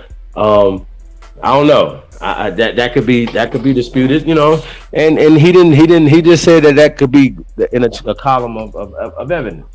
You know what I'm saying? Right. Yeah, one thing I did like about it is that he didn't have no theories, and he didn't really make no claims. He just showed the evidence and says if this is true, pretty much, it goes against what we've been told and what we've been taught. And facts. And sometimes it's hard to go against what you've been told and what you've been taught. It's hard to do that. And so, you know, just like Neo in the beginning of the Matrix, you know, he couldn't believe it. You know what I'm saying? When he first found that phone, you remember when he found that phone? I don't know if you remember that he was at work and he found that phone and he was like, "Who is this?" And they was like, "Yeah, I think it was Morphin." He was like, "There's a guy coming up," and he looked up. He's like, "Whoa, what is this?" You know what I mean? He couldn't believe it. And it's hard to go against what you've been taught. It's hard to go against the grain. And I don't know how he even made it through it, but I liked his claims when he was talking about how, you know, some of the mainstream scientists, you know, how they was treating him, and how the one lady lost her job, and you know, and they didn't want that theory. That theory was sealed up tight, man. That shit was sealed up tight. Anybody go against that theory, you damn near going against the Pope, man. Why not just debunk it? Because hey, how about this right here? After tonight, they'll be able to say, go back and say, you know what? We can debunk this. We can debunk Michael Cremo. We can debunk, and by debunking Michael Cremo, you can debunk me. That's how you do that. Like, we represent them. We present the information, right? But the problem is, right? Y'all remember when Professor James Small said that we have been here at least 200,000 years plus? This is what he's talking about, brothers and sisters. This is 300 level class, y'all. right, Phil, this might be a little bit above your class right now. Y'all are in the short bus, okay? This is Yeah. why, y'all. This is what. So I, basically, I was wondering why y'all have never asked Professor Smalls about this. Why haven't you checked these time periods, the Pliocene era and all these other scene eras? This is too damn funny. So until y'all can find some geologists to back up y'all root story and all other dumb shit that you believe in, and also DNA, also your DNA, okay? Try that. Fact check, okay? Do that. Until you can do any. Can I get some evidence? Like I don't want emotions after this. I need some evidence, y'all. But- Any of you squads, I need y'all to provide some evidence. And y'all remember, we're just getting started. So I need you to provide some evidence of the things that you say. but That's what I need you to do. this is the thing though, is that because I looked into this out of Africa theory a little bit, and most of the scientists, they call it a theory. So all this shit that these people be saying in the conscious community, scientists don't say that shit that they be saying. Do we need to look up theory again for everybody? No, but you can find them. You can find them, and they will literally say it's a theory. Don't nobody. I never heard no. No. People think theories are something. Maybe they don't know what theory means because I didn't. Yeah, I think they know what Remember our theory squad didn't. Those dudes that was debating A1 and APM the other night. They didn't know that they was talking about a damn theory. A goddamn Right. theory and a fact because Right. they tend to believe that a scientific theory is a goddamn fact. All I gotta ask them no is such thing a as a goddamn scientific fact, theory. you dumbass. If there's a such thing as a Is there scientific theory, fact? And if it is it different from a scientific theory? You dummies. right? Don't do that. If there's a And scientific, if there's a if you scientific listen to theory, that- then I want a theory in my name. I want a tie data theory, and I want a tie data fact. Hmm. Damn it! If Well- there's a such thing, I don't know how math gonna support it, but I just want to say it because it sounds They cool. support eugenics. They support Darwinism. They support the Royal Societies and every other society that has been against our people. So what's Goddamn, what's the Smithsonian deal? and everything else. When they talk about Holmes and they talk about all these, the Huxleys and all these other dumb fucks that use all these things, they're taking our stuff and keeping the best information for themselves and then shitting on us. That's what they did, and that's from all over the world. The Aborigines all over the world. We're standing up and the Aborigines around the world. That's what we're doing. We're not shitting on nobody. Does that work? Right. Aboriginal. Too slow for me, y'all. Yeah. So yeah, Slow it down. that was pretty interesting. It was old as hell. Is he still living? Of course, Can we call him? I'm sure. Yeah. We gotta get him. Along with Sophia Stewart, we gotta get them on a show together. Oh, wouldn't that be? Yeah, an it'd episode? be interesting. That would be. Um, Oh my god. So that would so be so so sick. check it out, right? So I want to see if there's any questions in the chat room, right? And if you got any more questions about what we just seen, because we're about to get into an interview that he did, right? And he's gonna get into some other stuff I thought was interesting in that. But it's kind of some of the same stuff. So it's everything's just interesting, y'all. And yeah, we definitely want to see a lot more of this evidence, y'all. Because remember, you haven't shown any evidence. Shit, Rob Owen, you can't bring out a book that has African American in it. You don't have a skull cap with that African American. You see how that works? You gotta see. We could pull skull caps out. We could pull footprints out. We could pull out saws and chains and weapons. What do you have? I'll wait. Damn. We could pull out petrographs. What do you have? We could show you pyramids. We could show you mounds. What do you have? I'll wait. We got a theory. A goddamn theory that was created by a Springsteen or somebody. Man, y'all it's crazy. Y'all are slow. Yeah.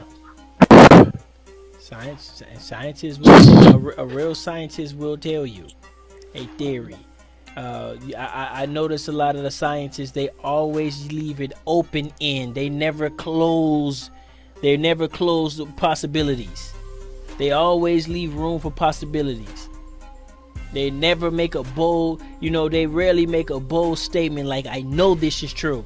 It's always evidence shows, some evidence support, I noticed. But these guys on these channels, they be talking bold as hell, like, yeah, this happened. Yeah, this true. You see what I'm saying? So I suggest people to go to listen to more of these scientists and the way they talk, and the more of these scientists interviews, because they don't talk like these guys on these platforms, because they so sure and they 100% possible on these platforms. But when you go to the scientists they talk about, they don't never make no bold ass claims. Even the ones of the Outer Africa theory, they would leave an open ending. Oh yeah, it's a theory. You ever heard of the string theory? I heard of a. Yo, crazy. He said we reaching 1,000 level. That's right. Right, I heard. Hey, of so a string theory by some Huh? physicists have a string theory where everything have like little strings and stuff like that. And he's a physicist, and it's very sophisticated though what he was saying, but he called it a theory. I mean, the shit is so mathematically sound, you can just about believe it. But the scientists who invented it call it a theory. So that's all we have. So if anybody want to put their theory up against, I don't know, some actual evidence that goes against that theory. Well, okay. Well, here's another one that he cited. 1881, Henry Stokes, a shell. Shell. Yeah. Anyway, y'all. So it's almost time for the kids to go to bed, and we're gonna get in deep. So Henry Stokes, right? 1881, a shell found in red crater, red crag, right? And y'all know what that is, like the red clay dirt down in Mississippi and Alabama and stuff. Y'all know about that down there? I never seen none of that. What? Yeah, I never seen red dirt. That's awful. But anyway, so he's that right there goes into the Pliocene era, goes down to 2 to 3 million years. See, I mean, are we gonna accept that as evidence, as a date? I mean, that's interesting. Can we? Oh, and then the same thing, they found a jawbone in the same area. Now, you said that y'all found a jawbone, a monkey person, right? That y'all dated back to 7 motherfucking million years, right? Right. I'm not arguing that. I'm not arguing your dating period. I'm just asking you, can we use the same dating to date our jawbone of a human in America? Can we do the same thing? That's half the date of yours. Can we have that? Is that possible? You see how that work, y'all? Right. Can we have? Because if you're using your date of 7 million years, 7.2 million years, validate everybody else's date. You validate that tooth, then you have to give us this 2 million years of a human jawbone in America, in skull caps and things like that or whatever. Y'all have to give us this. You can't get around this. They can't get around. I can't get around this right here. You got to. Okay, listen. If they're doing any dating, then Michael Cremo information has to come into play. Yeah, we can't. No, y'all. Right. So if anybody gives some dates, then they validate your dates. So if you if one of these guys try to come on your channel and say some shit, just get a date out of them and say what date. Oh yeah, that was the height of the Paleolithic era and shit. Oh okay, for real. Oh okay, cool. Well, I got something that go back to the goddamn beginning of the earth. God damn it, my date matches. My date's good too. God damn it. Yeah. See, Mary Leakley, 1979, like footprints in Tanzania. So that dating process, we're not using it. Yeah, we can't use America dates. Yeah, they cheated in America, but they told the truth in Egypt. You know what I'm saying? But here's the thing, though, Mike Cremo. So here's the thing, bro. I gotta take you to task again on this too, right? You know what I'm saying? It's kind of suspect to me that you're talking about hominids and all these other different creatures that don't exist. That goes along with the evolution theory. That's what I'm saying. So we're debunking the evolution theory, then you got to debunk it all the way, not just part of the way. That's what I'm saying. So we don't have no damn. What dinosaur? Did he say something about a dinosaur? I heard him mention a guy in California was like 2,500 million years ago or something like that. Like, can they do that? 25 million? Like, that's hard for me to believe. Like, I don't know about that. I don't know. That sounds like somebody's trying to sell some books or something. 25 million goddamn years ago, man. Hey, bro, listen, bro, listen, fam. They have this is what they're saying, right? I can pull it up. They're saying that they have evidence of monkey people running around 25, 30 million years ago, right? How do you have evidence of monkey people? Because they want to put it on monkey people. They don't want to it was footprints here. Remember, do you have monkey footprints or you have human people footprints? Right. Once again, there's more evidence. You have to produce the monkey footprint. Don't talk us. Show us the hominid footprint. You showed us the tooth, but you did not show us the hominid footprint. See how that hurt? So you could talk us or whatever. I will take the footprint before I take it's encased in lime, encased in stone, encased in ashes. It's deep dirt, down in the dirt, right? Yeah. What about that's down? That's in red crag. I'm gonna go with that before I go with your DNA. Before I go with your little tooth. Before I go with any dumb shit that you come up with. I'm gonna go with that evidence before let's just weigh the evidence. If that's your evidence, this is our evidence. I've spoke on this for years. This is not new. It's new to you. It's not new to us. It's new to you. Keep that in the back of your mind. It's 93. Come on, y'all. Like, this information's been out there. People been powwowing this or whatever. Like I said, I try to stay in the realm of things I can prove. Hey, I gotta speak up on that footprint though. What about that footprint that the scientist was trying to say? Oh no, that's a monkey thing, and he was like, what monkey thing got a foot like this? So are they trying to say that these monkey things and human was walking around together?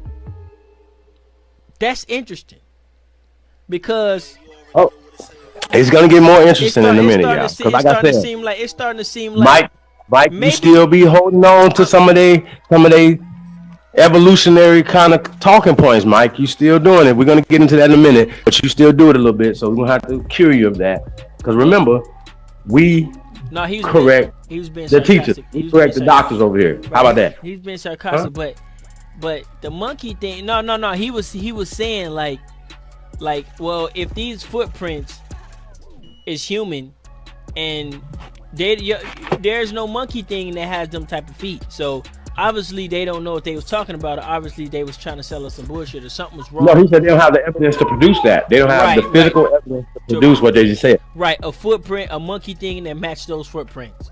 They put Lucy together. They put Lucy together like Mr. Potato Head. Right. They got we got a monkey neck. Okay. We got a monkey thigh. From way over here, right here. We're gonna put her feet right. Come on, y'all. Stop it. Yeah.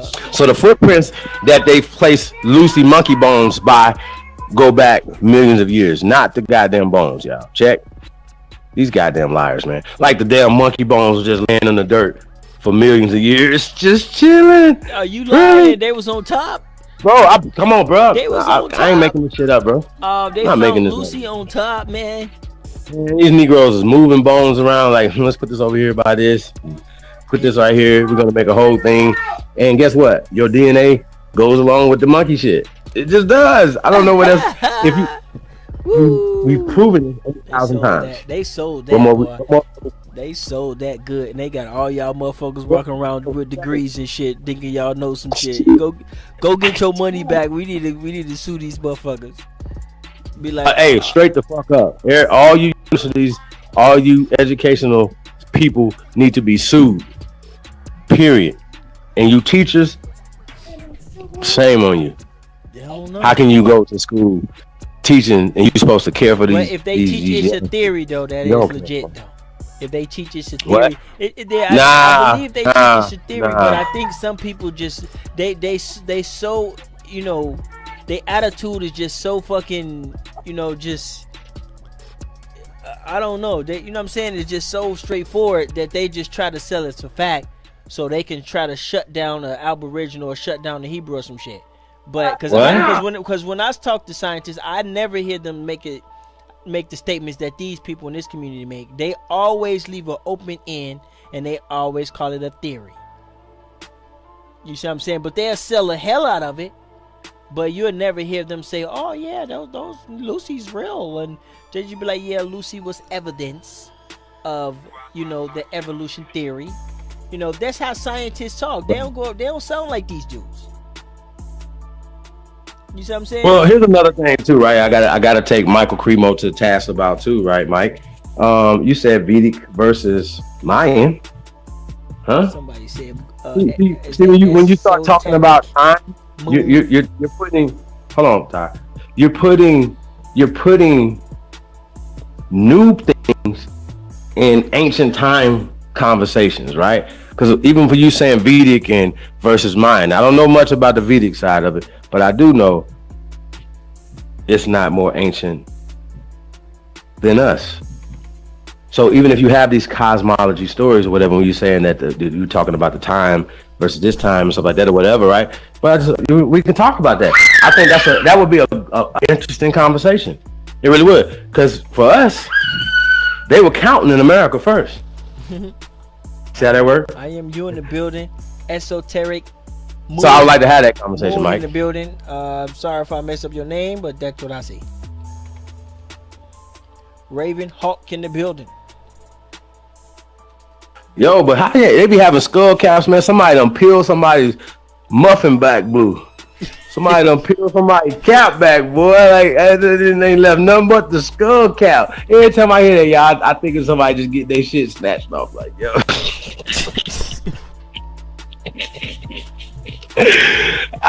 Where the rest of the face at? What the fuck happened to the rest of the bones, huh? Hey, but listen though, Like, yo, you don't have to have the bones to have evidence of human beings, right? People, right? You know what I'm saying? They say, yo, if you dig deep in the ground, you say, oh shit, we found evidence of people being here because it's a pot. Check it out, right? That's been engraved on a card or whatever. And just because you didn't know nothing about metallurgy and you found this in some million-year-old thing or whatever, our answer, we are ancient people. Ain't nothing new under the sun. You heard? Sheesh.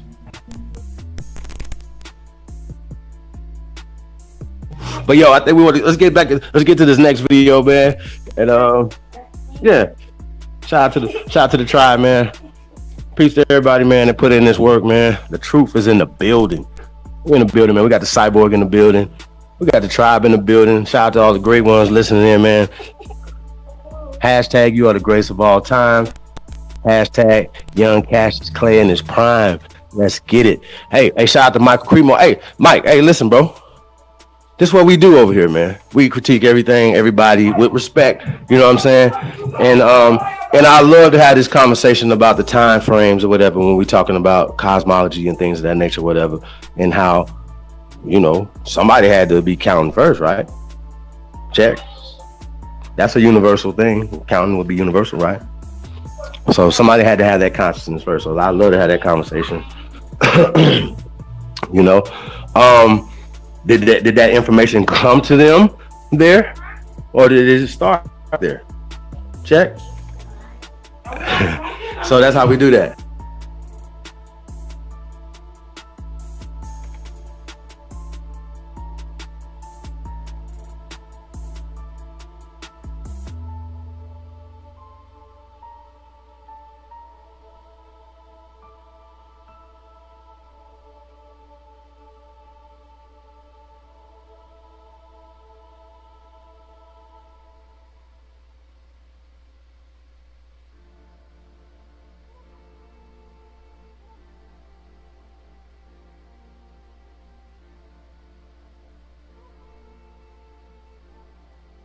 Hey, you already put the video on yet?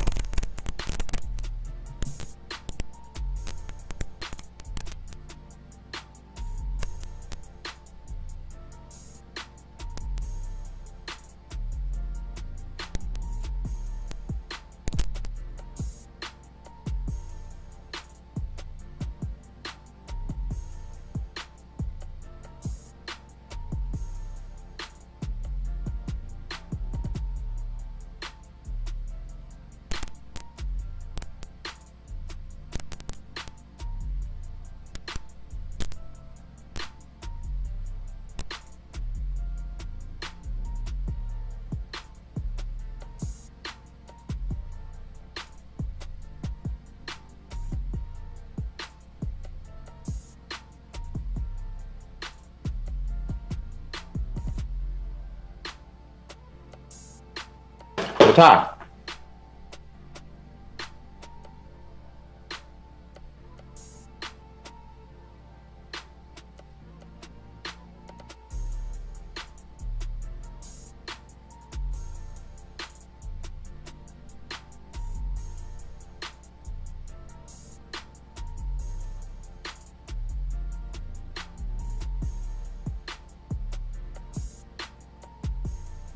Yo, Ty Data.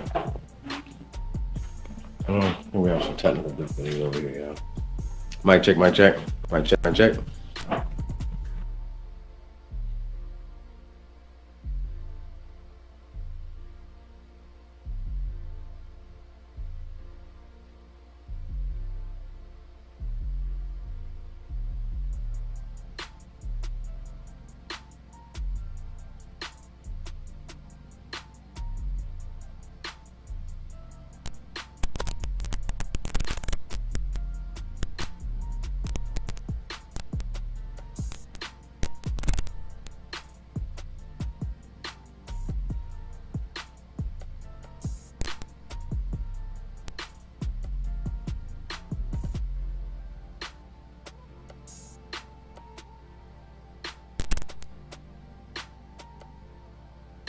Ty Data.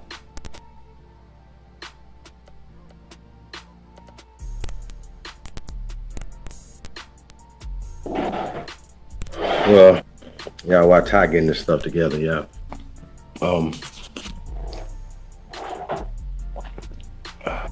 Yeah, we gotta talk about this, you know, we gotta talk about these dates, right? Now, I don't think that, you know, that you should just use one source or whatever. I think you should always cross reference things or whatever. With cosmology stories, with archaeology, with geology, with phrenology, with every ology that you can come up with, and to make your conclusion that you come up with before you come up with a conclusion. You know what I'm saying? You just can't have a one-sided conclusion.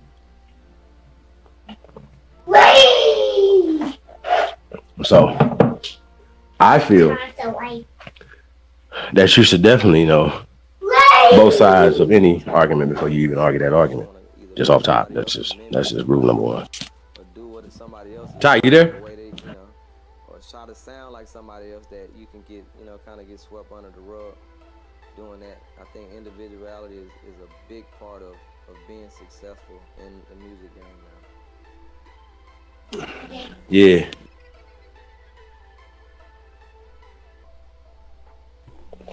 That's debate 101. I don't know what you got going on there, bro. It's absolute garbage.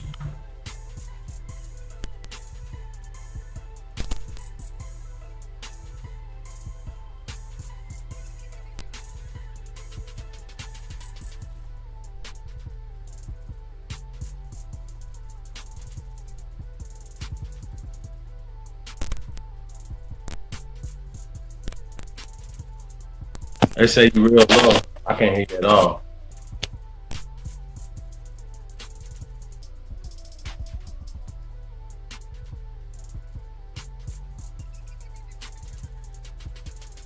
Shout out to David Cluis in the building.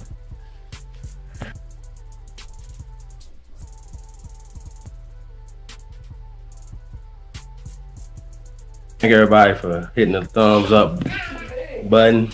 Can like, share, and subscribe to all our channels, man. Subscribe to everything, man, and definitely subscribe to Tribe Up Die Out, man. We revolution. We revolutionize. We revolutionizing social media. We call it tribal media, man. So check out Tribe Up Die Out, man. Peace to the tribe, man. Big Ooga Ooga.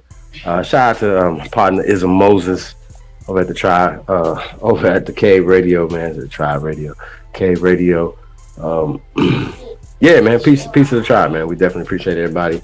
We're in the building. We here, man. I'm sure that we got a lot of stuff misspelled and we got a lot of things going on, but guess what? We still dropping these flames over here, and y'all gonna have to deal with it. Ty, just play the video. I guess he can't even play it. I don't even have to hear it. I can hear it. I'm on the desktop too, so.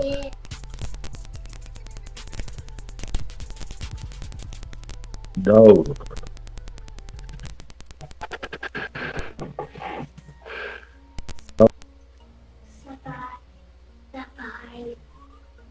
Right. That's a fact, yo. I don't know what Ty got going on there. He ain't got kidnapped by some aliens over there. And they're giving us their ransom right now. And dolphin click sound.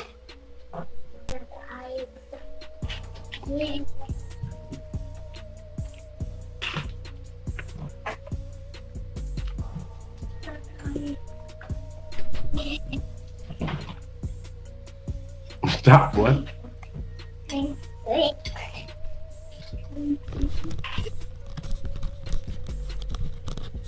You sound like you eating pork rinds or something. No, we good. Kids in the bed, y'all. We got another video. Actually, I think we got 2 more videos, and we're gonna be going in tonight. So, let me see. Yeah, the last it's just dessert. Yeah, it ain't really. Nothing. Yeah, that was just a little something, but yeah. So there's lots of evidence. You know, it doesn't mean that life came from America, or that doesn't mean. But what it does is it goes against what a lot of people actually believe, which they had no business believing in a theory. They have evidence to support it, but there's also evidence to go against it. I myself, I'm into the theory stuff. So I got about 4 theories of my own. But guess what? They're theories. I don't go around trying to make people pay me and shit to tell them it. you know what I'm saying? I don't write books on it because it's just a theory. There's lots of things that goes against them, but it's just a theory. You know what I'm saying? I can make up one right now if you want to. Anybody wants out there to make up a dumbass theory? But we finna get into another one. Everybody also make sure y'all check out the Tribe Up news with Bones and Coach. Crew cuts, Bone, McCoy, and Coach crew cuts in the morning. I think they starting at 6 in the morning. So while y'all getting up for school and while y'all getting ready for work or whatever, definitely tune into that, man. It's funny as hell. If you don't have the link, all you should have to do is just go to hashtag Tribe Up in your YouTube, and some of the stuff should pop up. And just click on Tribe Up News. So definitely get your daily news reports on that. Y'all don't forget we got a meeting this Saturday. This is gonna be a flaming meeting, so y'all need to get to this meeting so we can get some stuff together. Shout out to Mr. Thomas for lending us his platform and helping us out. Let me see. Believe me, nothing factual based on untrue. Yep, they believing in it. So you want to get into this next one? Because after this, we going in. Yep. Even more. So what's the next one?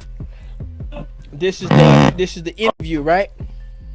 Okay. This guy right here, Dr. Lovejoy or some shit. Anyway, let's check it out, man. I think dude used to have a show on PBS. And he interviews different thinkers and stuff like that. Well, I think his stuff is like open thinker, open mind thinker. So anyway, shout out to him, man. It's all. I think it's always great, man, to have people that have an open mind. Even if you don't believe in something, as an interviewer, you're supposed to one know about the person you're interviewing, but two, let them get their shit out, man. So yeah, this dude did a great job, man. So shout out to him, man. Right. Pick over to the tribe. The truth is in the building. Let's go.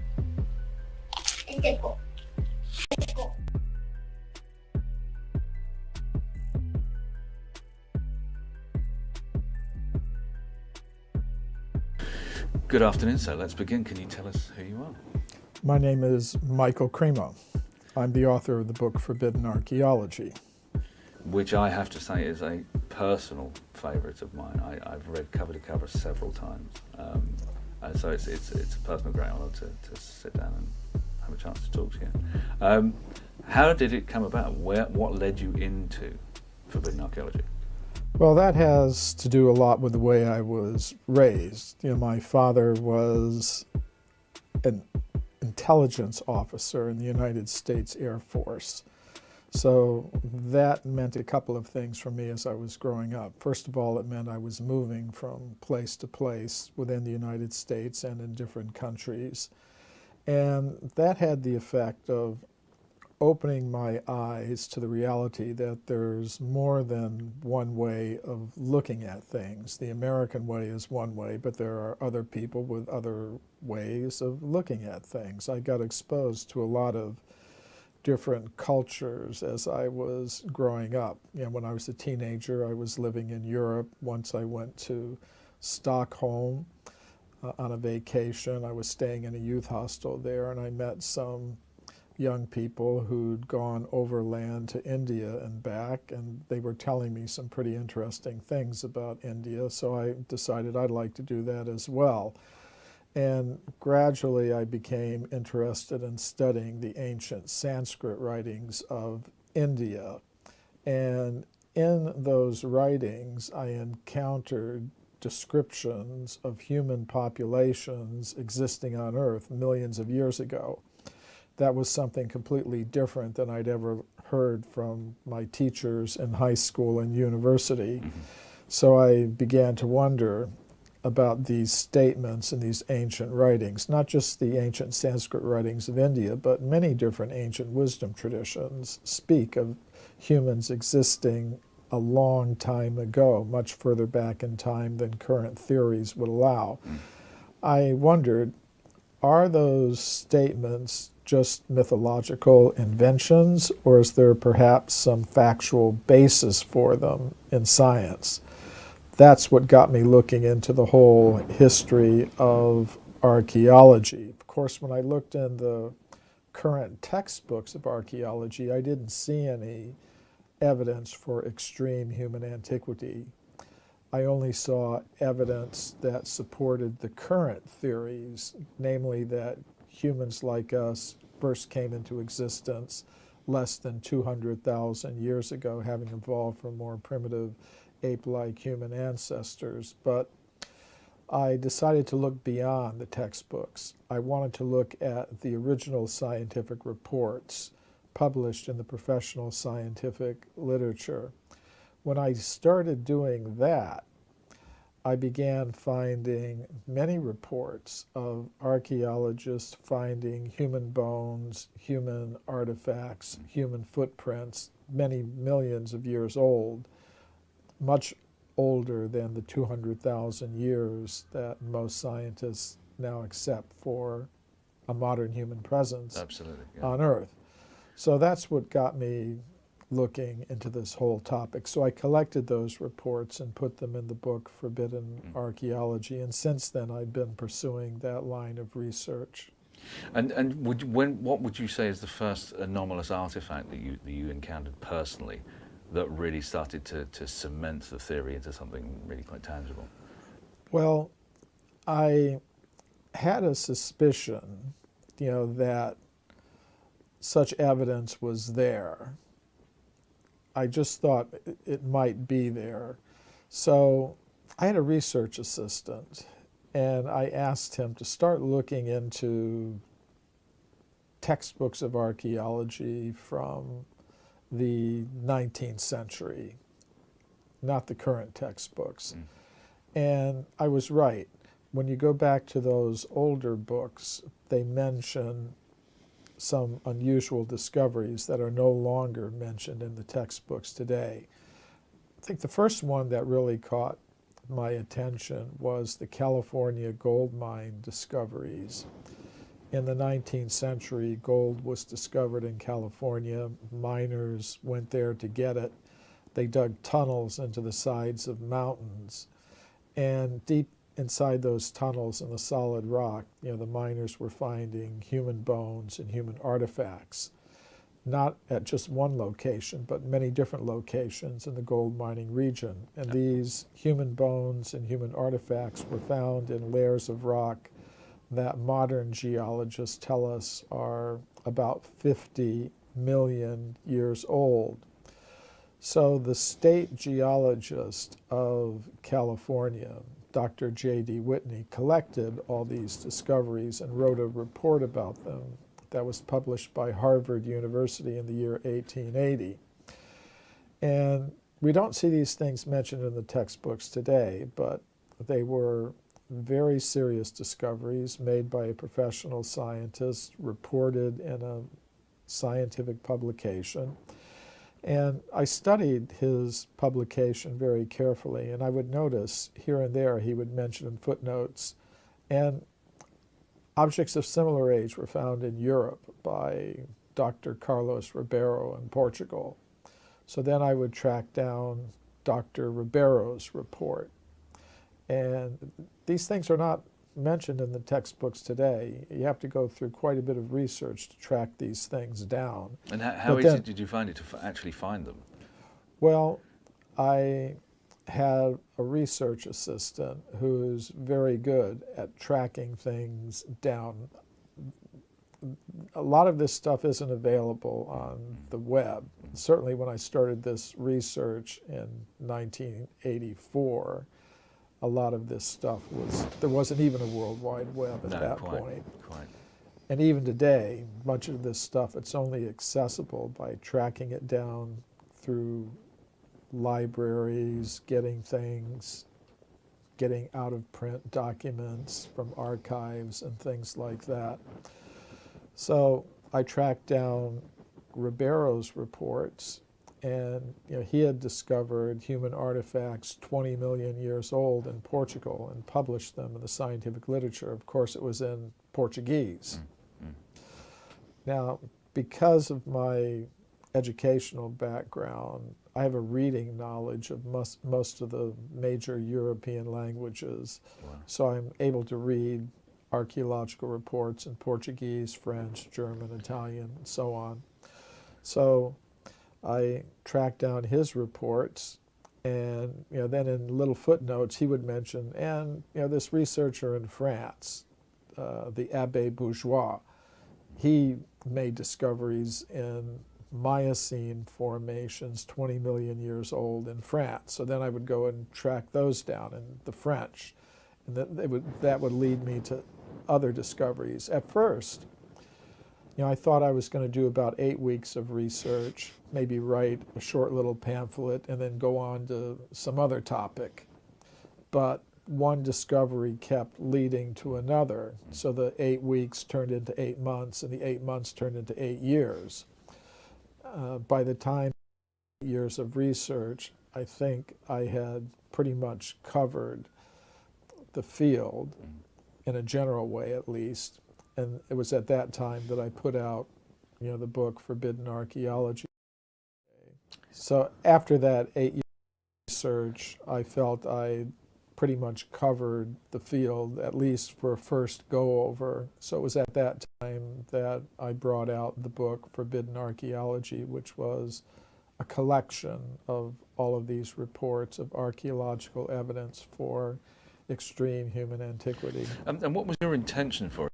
time, was it simply to bring to public attention, or did you intend to present your work to academics? What was the reaction of the academic world? Well, I had a lot of different audiences in mind when I was putting this research together. One audience I had in mind was the academic and scientific audience, and then the other audience I had in mind was the general public. So actually, I had a whole strategy in mind.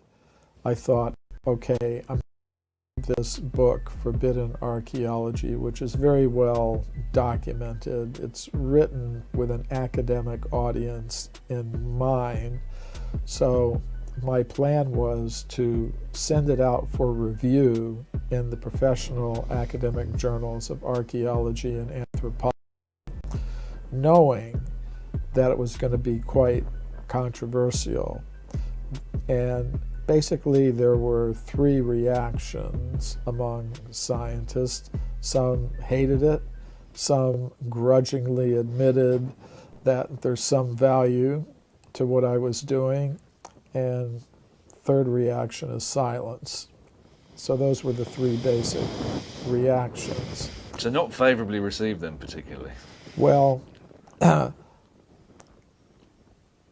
just grudging acknowledgement that there's something to be learned from what I did, I think, is positive in a way. Some just dismissed it. Said, Richard Leakey, for example, said, this is pure bug. Nobody would take it seriously but a fool. But other archaeologists, like archaeologist Tim Murray, wrote in his review of Forbidden Archaeology in British Journal for History of Science that he was sure that there were researchers who would profit by reading this book because it presents in detail so many case studies of archaeological evidence that can be used to analyze the epistemology of archaeology. Epistemology is the science of how do we know things, what do we know, and how do we know it. So I thought that was quite a positive reaction. But the negative reactions were also there. So I had a strategy in mind that then, after the book was released, that 900-page book, Forbidden Archaeology, was released to the scientific community, and they had given their reactions, then I would release a shorter edition of the book, about 300 pages long, called The Hidden History of the Human Race, to the general public. And I would use all the positive and negative statements that had come from the scientific reviews to get some attention from the media. And actually that worked. I got many radio and television interviews, and because the book just attracted the attention of people in the media, especially the negative statements. They'd never seen anybody put the negative reviews on their book, as well as the positive ones.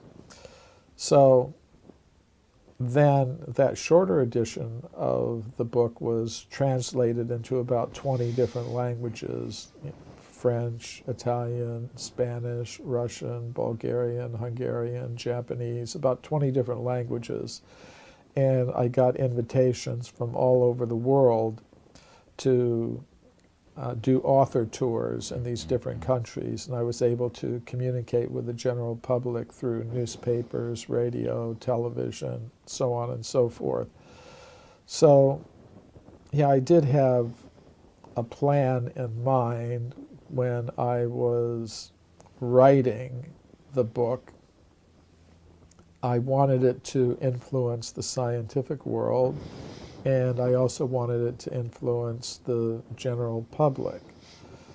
And the reason I wanted to do that is because I think our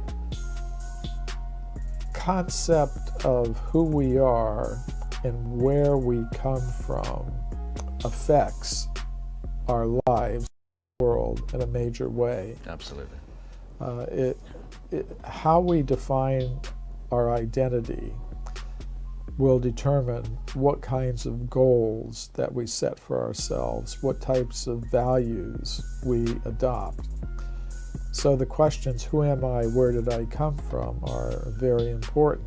Now, for the past century or so, the supporters of the current theories of human origins have had a government-enforced monopoly in the education systems in most countries, and therefore they've been able to dictate the answers to these very important questions. Who am I? Where did I come from? You're an evolved ape. You're a machine made of molecules. In other words, they give very, very materialistic answers to these fundamental questions. Who am I? Where did I come from? As a famous English scientist says, Richard Dawkins, as he says, we are survival machines. We are robot vehicles blindly programmed to preserve the selfish molecules known as genes. That's what you are. You're a machine. You're a selfish machine made of molecules in competition with other machines made of molecules to control material resources and things like that.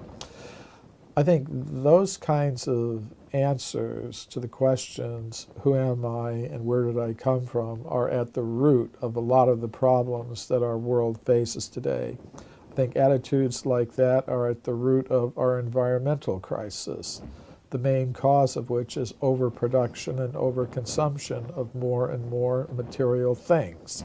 Indeed.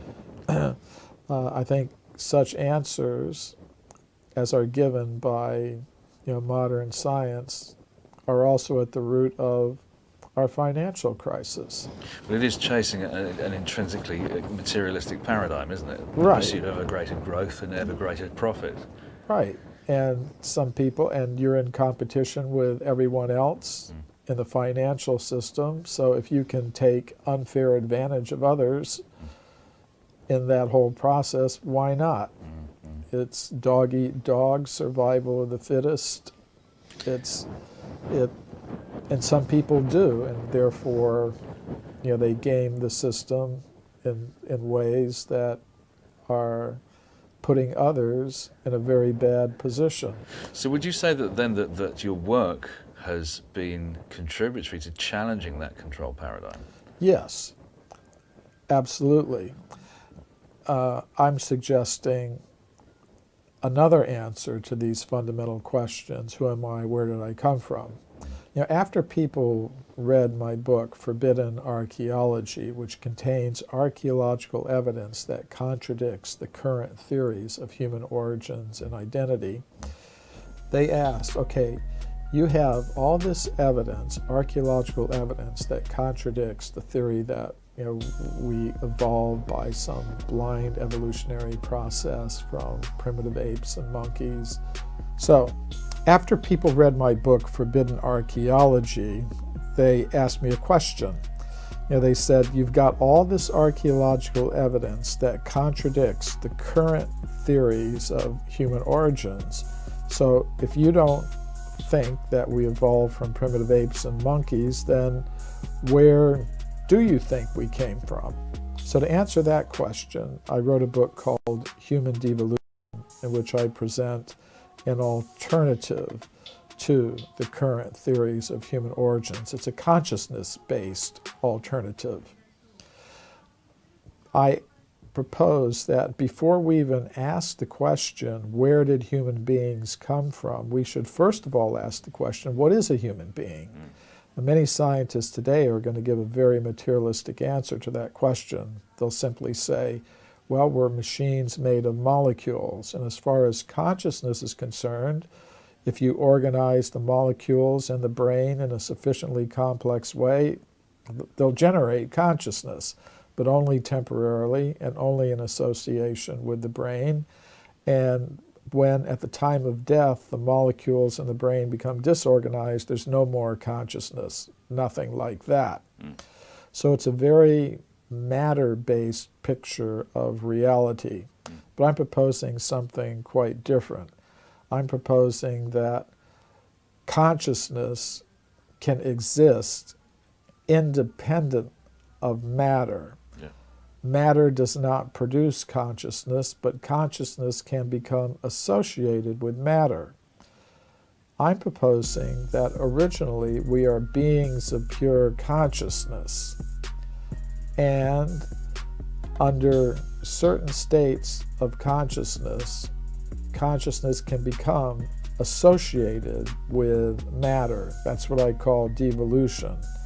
As conscious beings, we don't evolve up from matter, as most scientists now believe, rather we devolve. I'm proposing that originally we are beings of pure consciousness, and under certain states of consciousness, consciousness can become associated with matter. That's what I call devolution. As conscious beings, we don't evolve up from matter, as most scientists now believe, rather we devolve or come down from pure consciousness. And the real purpose of human life is not to try to dominate, control, and exploit matter to the maximum extent possible, but is instead to restore consciousness to its original pure state. So if we have that understanding, I am a being of pure consciousness, then we'll try to satisfy our material necessities in the most simple, natural, and efficient way possible. And that'll be good for the environment. Also, if we have this understanding that I'm a being of pure consciousness, all others are beings of pure consciousness, we're all related to each other on that level of pure consciousness, then we won't be dividing ourselves into competing groups as under the current theory, which tells us we're machines made of matter in competition with each other for survival. The illusion of separation, in fact. Yes. We'll be finding ways to cooperate with each other and understand each other. So I think these questions, who am I, where did I come from, are very important. They're not just some questions for a few scientists and philosophers to argue about in their ivory towers. They affect the lives of each of us. Let me ask you just for a second about how the gifted amateur, if you like, as opposed to the career academic or the career scientist, contributes to the sum total of human knowledge. And by that I mean, when we venture out and start asking questions and look empirically for the answers to those questions, how much more valid or how much more latitude does the amateur have not having their paycheck funded by an academy that insists on maintaining that paradigm? Well, we have to consider, for example, Charles Darwin even. You know, he wasn't a professional scientist. He was a gentleman scholar, and he had some impact. Of course, after his time, the sciences did become more and more professionalized. Darwin wasn't working for a paycheck. You know, he was an English gentleman. He had his source of income, and he did his scientific work out of love for it. So after his time, it became more a matter of getting a paycheck. And when you have a system that's based totally on that, then it becomes a matter of doing what you need to do in order to have a position, have a paycheck. Now, one problem with science as it is today, it's just become very monolithic. In other words, science has become identified with one particular metaphysical outlook, the materialistic, reductionistic outlook. And no other outlooks are tolerated within science. So those who are exploring these alternative worldviews in terms of science have to do it outside, the professional circles. Now, one thing that could change that is if science would accept metaphysical pluralism. Actually, at the time of Darwin, European science did have metaphysical pluralism. There were scientists working according to different worldviews and understandings. There were scientists like Richard Owen, for example, who was a contemporary of Darwin. He was trying to understand biology in terms of a Platonic metaphysics. He had an idea there were Platonic forms of animals that existed on some higher level of reality that were being reflected into the world of matter. There were... Which, of course, is not so very far from quantum theory, No. as we would view it today. And then there were other scientists who were operating according to a Judeo-Christian metaphysics. They were promoting a doctrine called special creation, the idea that God in the beginning created each separate species.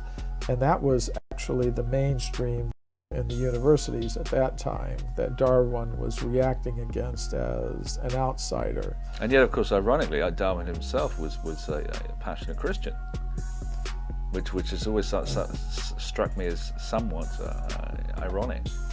Yeah.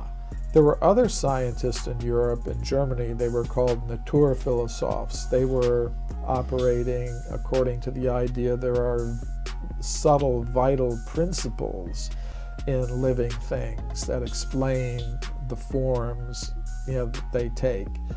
Then Darwin, he was operating according to a more strictly mechanistic and materialistic metaphysics, trying to explain how everything could be accounted for by random variations that were acted upon by natural selection.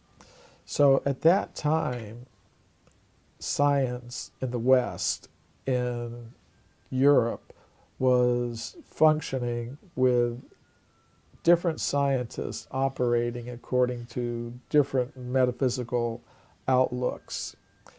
So today, that's no longer true. There's a kind of a dictatorship now of the materialist, and they enforce it very strictly in the scientific world and in the education systems. And I think that's something that needs to be broken. We shouldn't allow one group of scientists to hijack the whole system and get a monopoly in the education system and in the scientific institutions. Normally, in countries that regard themselves as free and democratic, we don't tolerate, say, the government saying you can only belong to one political party, or you can only read one newspaper, or only belong to one church or religion, or only watch one television station. Normally we don't tolerate that, but at the present moment, many governments are saying you can only learn one type of science, materialistic, reductionistic science. And this is true even though there are scientists who are proposing different alternatives based on different metaphysical worldviews.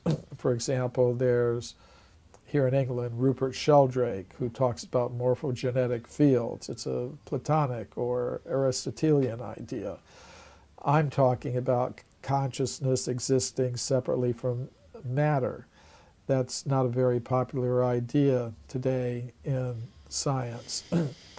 So what I say is there should be metaphysical pluralism in science in the education system.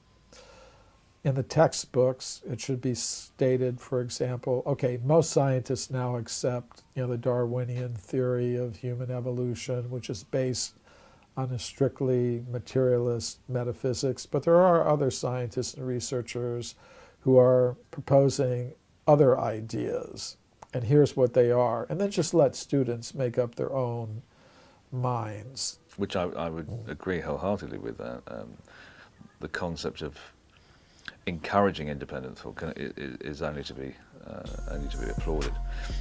We're here at the annual Megalithomania conference in Glastonbury, in the heart of ancient Avalon, and I wanted to touch just a little bit on some of the fundamentals of what brings me here, and indeed many of the people who come to this.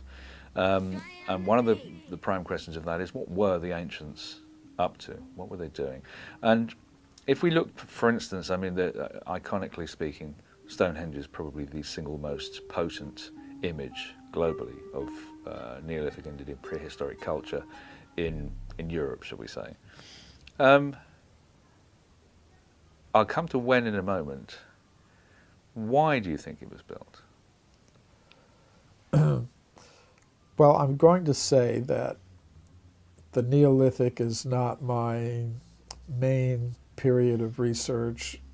Alternative history is a big topic. Some researchers specialize in, say, Egyptian types of questions. Others look at megaliths from the Neolithic period. I look at extreme human antiquity. That's my main topic. However, I am interested in these other aspects of archaeology, but I'll have to say that I'm approaching them as a lay person. In other words, my main field of research isn't Stonehenge. I'm going to visit it today, taking part in a tour that's part of the Megalithomania event, and I'm expecting to learn some things about Stonehenge. From what I can understand, from my layman's point of view, is that Stonehenge is set up in such a way that there are alignments to different astronomical events, solstice points, equinox points, alignments to certain celestial bodies. So I think that is one aspect of it, that the ancients were very much aware that our Earth has many subtle connections with the celestial bodies that are visible in the sky. And it is not something I can directly, prove about the people that made Stonehenge, but it's something that to me seems intuitively very likely, is they understood that as conscious beings we are influenced by celestial events, and that we may even have connections with other conscious beings who inhabit, these celestial regions. They may even be a destination for us. So I think they were aware of all these things. It's not something that I can definitely prove, but to me it's something that seems very likely. So I've read some interesting studies lately about the sonic properties of Stonehenge. Archaeoacoustics. Yes, I believe. Yeah. Archaeoacoustics. And it's not always easy to do experiments right there at Stonehenge, but some scientists have pointed out that in the United States, in Washington State, there's a park where some group has put up an exact replica of the complete Stonehenge as it would have looked when it was originally constructed. And they've been able to do these archaeosonic experiments there. And they're pretty amazing. I think there is, among ancient people, there was a great deal of attention given to sound vibration, the power of sound vibration. Absolutely. But Paul Devereux has done a lot of good work in this area, and I'm reminded, I spent some time myself a few years ago in the Yucatan, Chichen Itza. Shows remarkable acoustic properties in that you can speak across what they call the ball court and whisper from one structure to another and hear as though somebody's speaking right in your ear. So absolutely, yes, I think the ancients did have a far more developed understanding of acoustics than we give them credit for, certainly. Right. So, as I said, those are some things that as a layman I've come to understand about, Stonehenge, and I'm looking to increase the depth of my knowledge by visiting there today and hearing some of the things that are going to be presented here at the Megalithomania 2012. I want to round up a little bit now, but just talking about some of the other ancient sites and come very much to the when we look at sites like Stonehenge, like Giza, obviously, like Tiwanaku in Bolivia, like the Chinese pyramids, the Great White Pyramid, Uxmal in the Yucatan. Do you think that we are seeing the legacy of different and independent cultures, or do you see traces of a unified parent culture? Well, I think both things can be there. There can be separate cultures with their own particular roots, but there can also be communication among them. We see it today that maybe in a certain country a technology is invented, then it spreads to other countries, other people. It's something that we observe today, and I think in the past this was also true. I don't think these cultures were always, in all cases, isolated from the other cultures that were existing contemporaneously in the world. It looks like there were signs of communication among them. You can see many parallels in their cosmologies and their architecture. For example, the prevalence of pyramid-like structures in different parts of the world, Egypt, China, South America, the Indochina Peninsula. They have very similar structures. And they also have similar cosmologies. In my book, Human Devolution, I did a cross-cultural study of cosmologies. I selected about 30 world cultures widely separated in time and space. And I saw they all had common features. For example, they had the idea that we exist in a multi-level cosmos and that the different levels are inhabited by different types of beings, perhaps of a more subtle nature than exist on our terrestrial level. That was a very common idea among all of them. They also had the idea that there's something more to a human being than matter, that there is some human essence, you could call it a soul, that can exist apart from matter. There's a subtle mental body with unusual powers. Some might call them paranormal powers, like extrasensory perception, mystic powers, yogic powers, things of that sort. These are common features of all of these different cultures. And I think there may be a couple of different reasons for the similarities. One is that they were in contact with each other on the terrestrial level. That's one possibility, and I think there's some evidence for that. But another possibility is that these cultures in their different locations were all accessing the same higher reality, from their specific positions. But because they're accessing the same reality, then their cosmologies are going to have similarities. It's as if, say, you have some people looking at a mountain from different angles of vision, some looking from the north, some from the south, the east, the west. Their descriptions of the mountain are going to be a little bit different because they're looking at it from different angles, but it's still going to be obvious that they're talking about the same thing.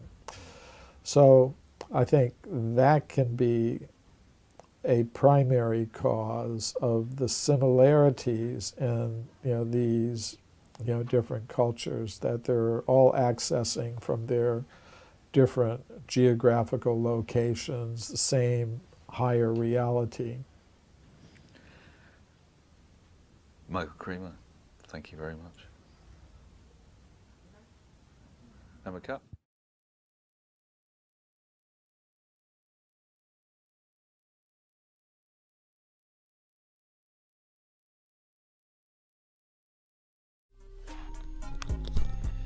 Yeah, what's up? What's up? A word from my sponsor. Matrix 4 in stores now. You can go to truthaboutmatrix.com. You can pick it up on Amazon. From the Oracle, Sophia Stewart, the Matrix 4, the Evolution of Consciousness, Matrix 4, Cracking the Genetic Code. Let's get it in.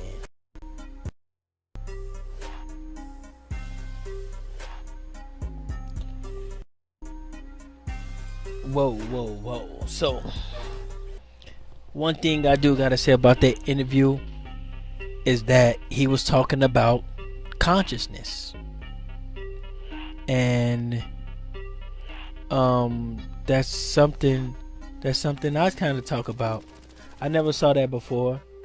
And when it comes to the evolution theory and when it comes to this modern day science, they stick to their lane.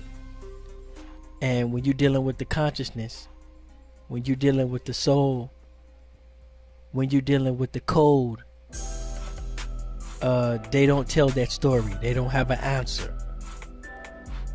And what he just said is that they go off physical objects.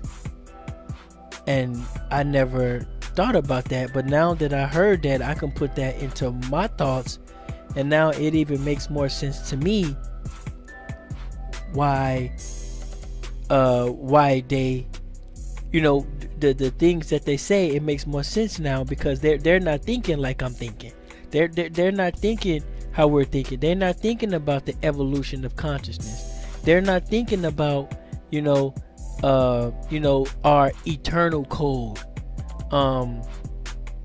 They're not thinking about that. They're thinking about an actual bone, and how did this bone get to look like this bone, and how did this bone get to look like this bone. They ain't even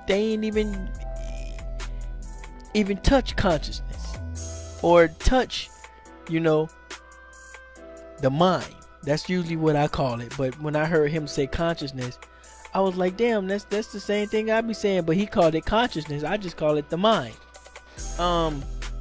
And I thought that was pretty interesting.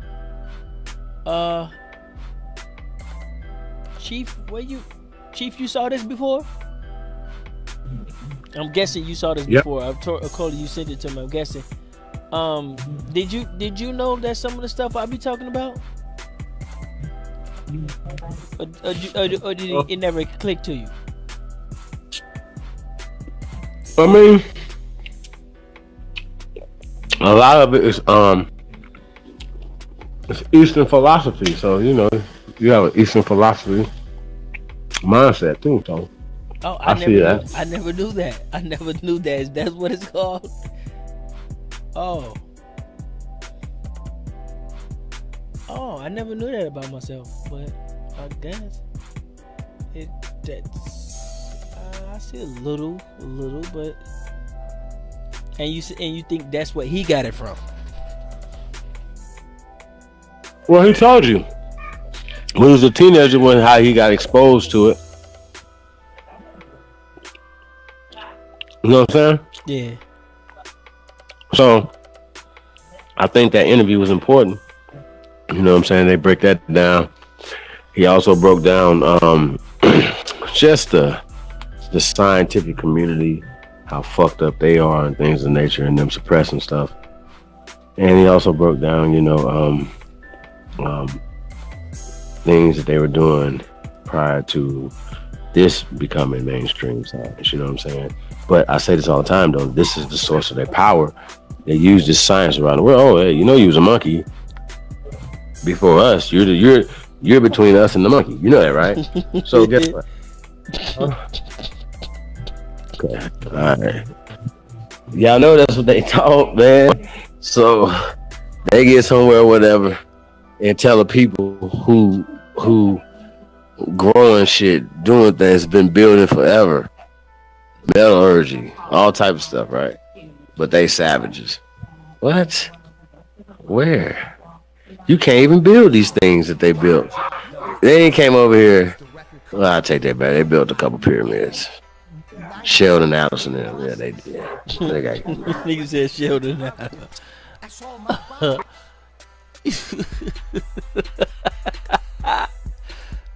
I don't know where that came from, but yeah.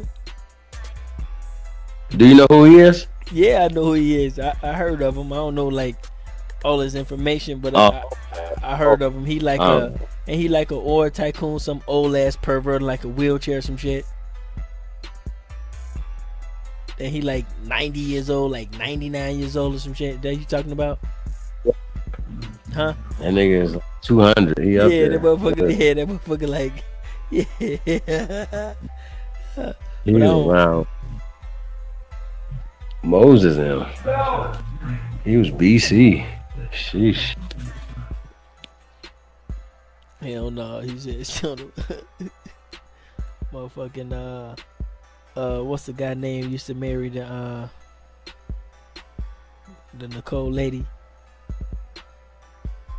I think she died and her son died and like her daughter died or some shit. You know what I'm talking about? Nicole I don't know. And Nicole Smith? Yeah. What was her husband's name? Oh. She married like an old ass pervert, like 90 years old. This motherfucker's like 90. She was like 25 or some shit. I don't know. They know who I'm talking about. But anyway, yeah, that was pretty interesting, man, because he broke it down. But I think I saw him throw up a Mason sign though, man. I think he Illuminati, man. There you go. It could be though. That's how they work. Could be. You already know. That's what they looking for. That's how they work. They looking for it's called controlled opposition. Mm-hmm. They could control the information, even the opposing information, if they fund it. But he talks about that though. He talks about not, them funding certain things or whatever, and that takes away from the integrity of the actual studies and scientific things that they're doing. You know what I'm saying? There's an agenda out there to hide the truth. Yeah. That's it. I don't. Who's gonna argue that? Nobody from the HOK is gonna argue that. No squad's gonna argue that. No team's gonna argue that. None of y'all will argue that. Y'all know that they're hiding stuff. That's just period. Right. But so if we all understand, we all can have a consensus on that, then we shouldn't be arguing over it all the time. We arguing over dumb shit and not getting nothing done. So I think that's a problem for me. If we're gonna argue over the same thing, or you ain't did no research when you came up in this bitch. So if I tell you maroon is brown and you still talking about runaway slaves, I don't know what to tell you. That means you haven't done any research. Somebody.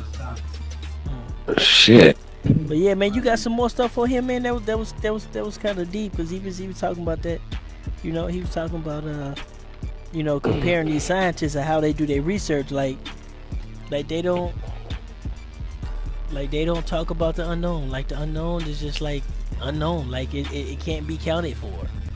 So we just dumbass creatures who just like, we got a Ninja Turtle origins and shit. Like we just happened to be like on the side of the road when the ooze came down and shit. And, like that's what the fuck they said. That's gonna be the new theory. I got a turtle ooze theory. We was fairies. Ninja Turtle. we was fairies and shit, and some space dust, came down and got some water, and we drunk the water, and we grew a consciousness and started walking and shit. Like this damn near what they say. I can find some shit to support it. I'll go find a motherfucking ant. I'll go find a mosquito. That's what you was first. I morphed the ant to the mosquito on the computer. And then I take a motherfucking frog or some shit. A frog ate it. And then the frog got infected with it and had our consciousness.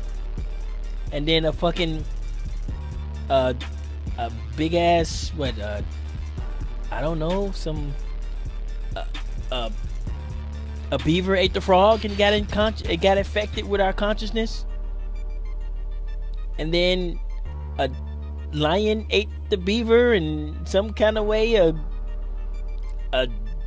monkey ate the lion, and it came into us and got affected with our consciousness, and our consciousness was just getting passed around, and it got to us. There you go. There's a new theory for you right there. I just supported it. That's my claim. I backed that up with 32 archaeologists, and it's backed up by Michael Cremo and Chief Holiday. We good.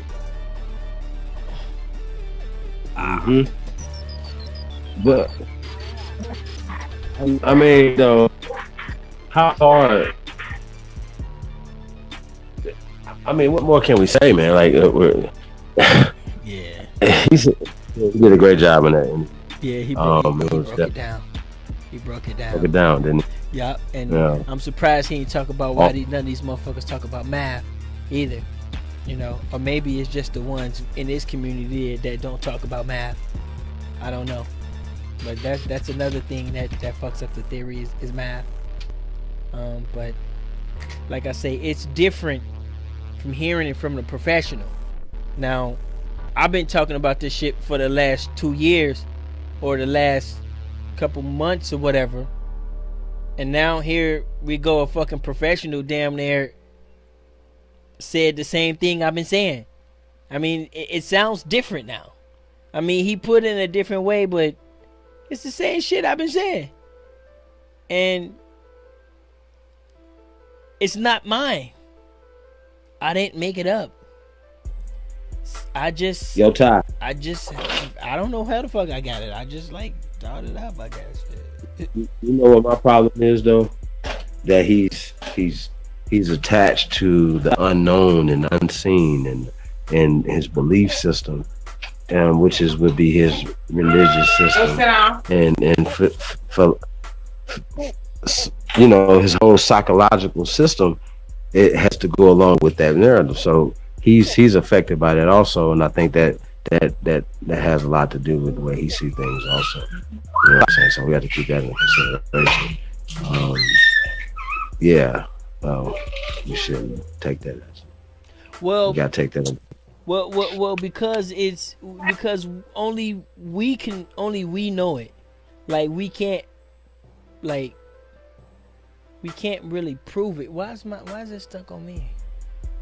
Let me see. We can't really prove it, but we just know it is. You know what I'm saying? Like, you the only person in your head. So when you start talking about the belief system, then as a scientist, we gotta be objective to everything. You know what I'm saying? So I don't know about that one, y'all. What you mean, the belief system? Dude brings his belief system, the Krishna and all that stuff. He brings that belief system into his research, and most of us do. We bring that stuff in. So what did he believe? He's a Hindu, brother. I know. What is they believe, like 8 ghosts with like 8 arms or some shit like that or something? I'm sure that's one of them, but they believe in cycles of 4 billion years, something like that. Every 4 billion years just recycles. But that was in his theory. That wasn't his claim. Like, he don't claim that as fact. You know what I'm saying? It was just his theory. and he called it, he called it, but he was just basically saying what they don't do, and then he was saying, kind of, in his own little perspective, dealing with consciousness, it would be a better angle to teach and to learn from.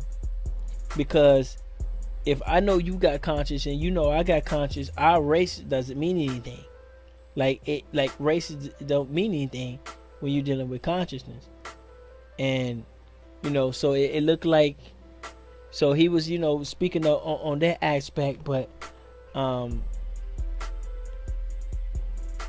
his beliefs, because I got my own beliefs, and I'm pretty sure you do too, but that's not gonna stop you from finding a person and shit and deep down in the jungle next to a pyramid. You see what I'm saying? So his personal beliefs, which we all have, I don't know anybody that don't have any. That's part of your personal theory. But at the end of the day, it's a theory. Because I have about 4 of them that makes good sense to me. But I'm pretty sure if you put them through the microscope, I'm pretty sure you can probably pick them all apart if you wanted to. But that's why it's called a theory. You see what I'm saying? It's not meant for everybody in the world to believe what I believe. It'll be weird to me. You know what I mean? Like, how could, I don't know. But we also want to say, because we got a lot of Mexican brothers and sisters out there, and from Central and South America, and those are brothers and sisters as well. And it's the experience that we have and the information that we have, sometimes it's not all science based. Sometimes it's cultural based. Sometimes it's eternal, and sometimes it's even spiritual. So it's very hard for some people to understand that. And I'm gonna break that down. If Chief wanna go in for a second, I can break that down a little more to help people understand why we can claim Naya for hours if we wanted to. We could claim Lucia if we wanted to. Because of our existence and who we are and experience that we go through, and anybody pretty much that can put themselves in our shoes, we pretty much label them a brother or a sister, and that's just culturally,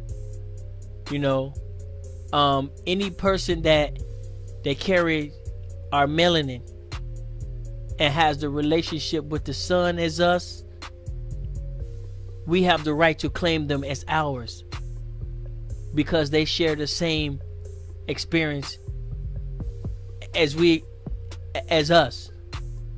So far as the genetic and what that says, that doesn't play a factor in your experience in life. So if Lucia or Naya was a melanated woman, what attaches her to us is her experience and her connection with the sun. And also, if she was alive today, her life would be similar to our life, or she will be experiencing, some of the same things that we go to. So to feel attachment to her, whether you could say she was from Australia, you could say she an African that jumped over here. whatever you want to say, it doesn't negate the fact that she shared the same relationship with the son as we do. And because of that, you know, in some sense, we have all rights to claim her, whether she evolved into a mixed person or she evolved into whatever. She was fully melanated, just like I'm fully melanated, just like Chief fully melanated. When we go outside, we have a certain relationship that nobody else has. I mean, me myself, I have bad hands. I have a bad right hand because I got my hands crushed with some I-beams at one of my jobs a long time ago when I was galvanizing some big ass I-beams, and the chain, I was jiggling the chain a little bit and my hand was in there, and at my hand, the tip of my hands, my fingertips got smashed. And because of this, my hands are very sensitive, and sometimes the tip of them, I can't even feel them. They're numb as hell. And so, especially during the wintertime, they get a lot more number, and they just feel like, sometimes they feel like dead fingers because at the tip. But I noticed in the summertime, when the sun is out more, I notice my hand gets stronger. I get like this. I can feel them. I can feel the tip of them in my hand actually get stronger. And so I began to try to, work that with, other parts of my body and stuff like that. So I know my relationship with the sun. My hair texture and our hair texture, it also has a relationship with the sun. You can call it what you want, and you can call it whatever relationship you want, but we have one, and we know this. And any other person, whether they're African or whether they Australian or whatever the hell, if they share this relationship with that sun that I share, I have no problem with saying that's my brother or that's my ancestor, and accepting them, just like everybody, just like everybody else.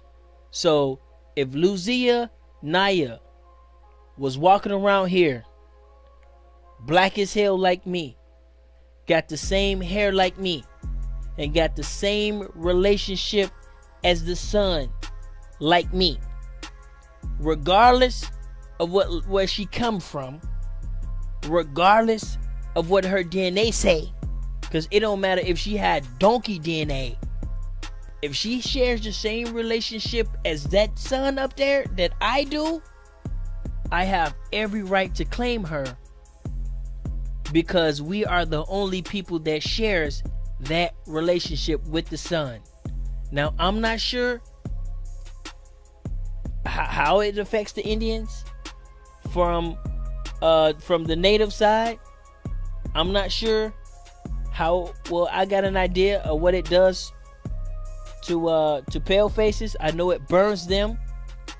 Far as mixed people, I'm not exactly sure. I'm pretty sure some of them can get burned, and some of them just get darker, whatever the case it may be. But anybody that shares that relationship as I share it, don't tell me I don't have the right to claim them. Don't tell me I don't have a right to call them my brother or my sister. And that also goes for Naya and Lucia. And if you want to get picky, we'll go to Cheddar Man too. And the rest of them old ass people, no matter where they at around the country, if that sun treats them the same way it treats me, that's me.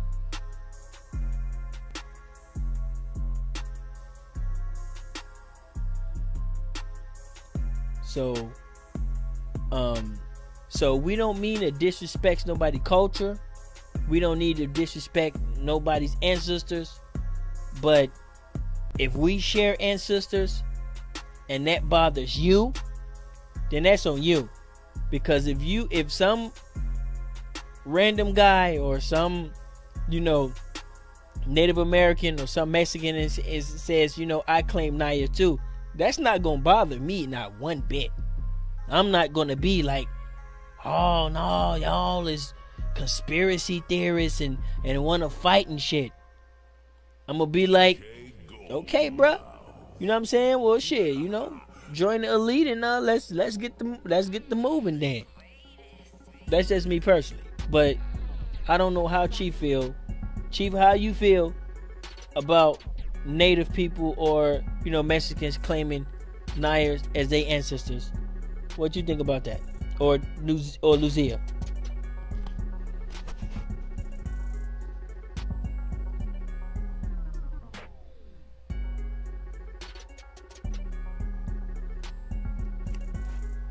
You gone? Did I rock you?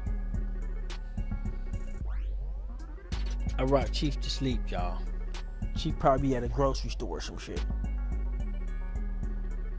In Las Vegas, they got roller coasters and shit at night and some shit like that. But let me see. We got Carl Victoria State in the building. Let me see who else in the building. Who else we got in the building? Yeah. Just let me see. Those that discredit Michael Cremo many years of work, didn't write one book or subject. Oh, okay. So you saying the people? So you know about them. So the people who was discrediting them, these are people that ain't got no books or they ain't did no research. They just, But see, I don't know what to discredit him about because I don't know him as making a claim. So what it is to discredit? I mean, if he would have made some claims, he talked about what he believed in, and that's personal, man. That has nothing to do with shit. That's personal. Like, he's not. I don't think is he going around trying to make people believe what he could believe?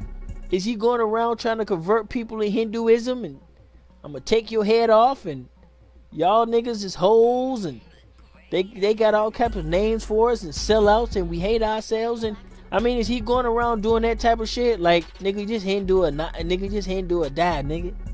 This Hinduism every day, all day to the day I die. I'm creeping through your sack with a mini Mac.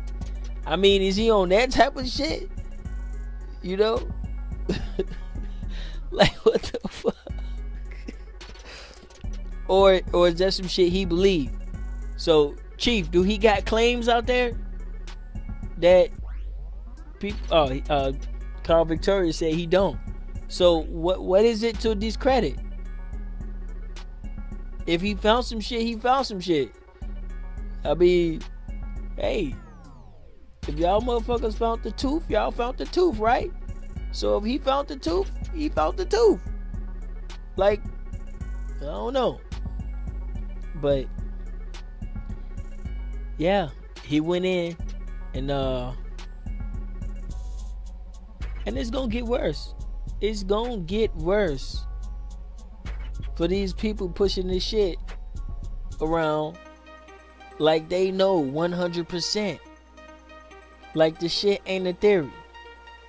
Like they ain't like we can't sit here and say they ain't nothing that don't make sense. We can't sit here and say like, you got a point.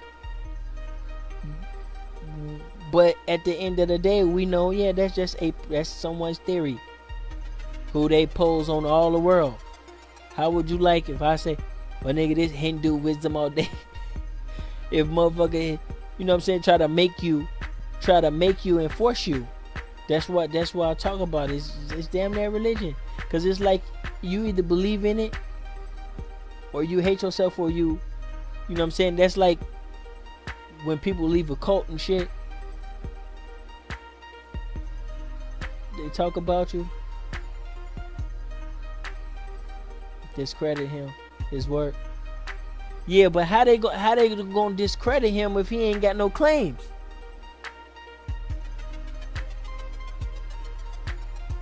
Oh, because he was saying it was the oldest world.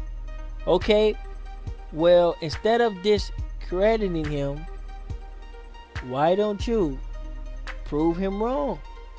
That should be easy as hell to do. You mean to tell me America is the old world? That should be so easy to debunk from a hardcore scientist or anthropologist or some shit. They'll be like, okay, well, what about this? And they go in a refrigerator and pull out a fucking tongsu from a motherfucking Tyrannosaurus Rex found in Africa or some shit. Like, you know what I'm saying? Like, they can't. Right. So, yeah. But this is the thing, though, is that, you know, to have a theory, you know what I'm saying, neither from America or Africa have enough evidence. But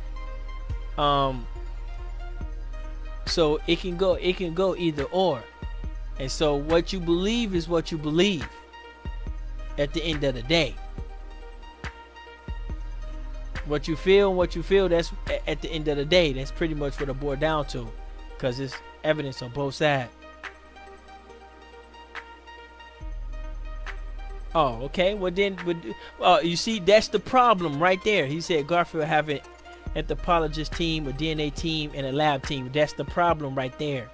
That is the problem. That is really textbook. You see, that doesn't deal with the mind. Neither one of those deal with the mind.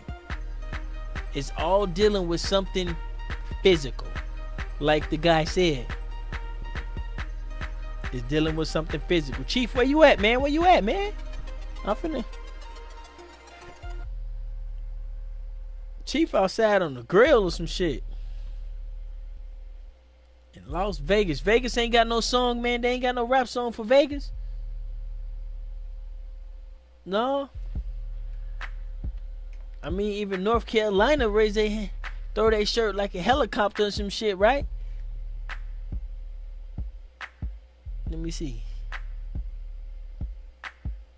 Yeah, that's the problem right there, man. You get filled up in one field, right? Let's say, for example, you're an anthropologist and you get filled up and all that, and you know everything about that. And all that says is, basically, when you say you're an anthropologist or whatever, when you put a label on yourself, all you doing is telling me what the fuck you don't know. So these guys don't know that when they call themselves, oh yeah, I'm a scholar and I do this and I do that. Every time you tell me what you do know, you're actually telling me what you don't know. A lot of people don't know that. So if I'm a anthropologist, then what that's telling you? What that's telling you I don't know. You know? Yeah. If I'm an airplane pilot, it's telling you I don't know. At least it's telling you I don't know how to drive a train. You know? So you gotta open it up. Oh, somebody said Vegas suck. I'm in Vegas. They got you trapped. Are you trapped there? You feel trapped? Simone Bay. You said we trapped in Vegas. You talking about the motherfucker that fix credit, man? Credit repair. Credit repair atheist, man, and some shit. Yeah. He said Vegas suck, man. You trapped in Vegas, man. You need some water. We gonna go down there and make y'all a lake. We gonna make y'all an Aboriginal lake down there, man. Get y'all some of that lake from some of that water over there from Oregon or some shit. No, not Oregon. What the hell I'm thinking? Man, what the hell is even over there? Like what's that even by? Oh, Utah. Ain't it? Ain't that bad? Like, no, that's some shit over there. Yeah, some shit. But yeah, you know,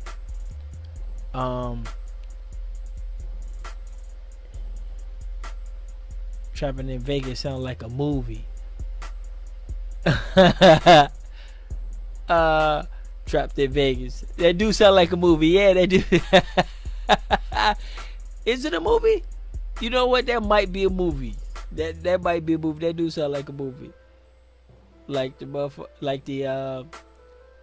Hangover. The Hangover series, man.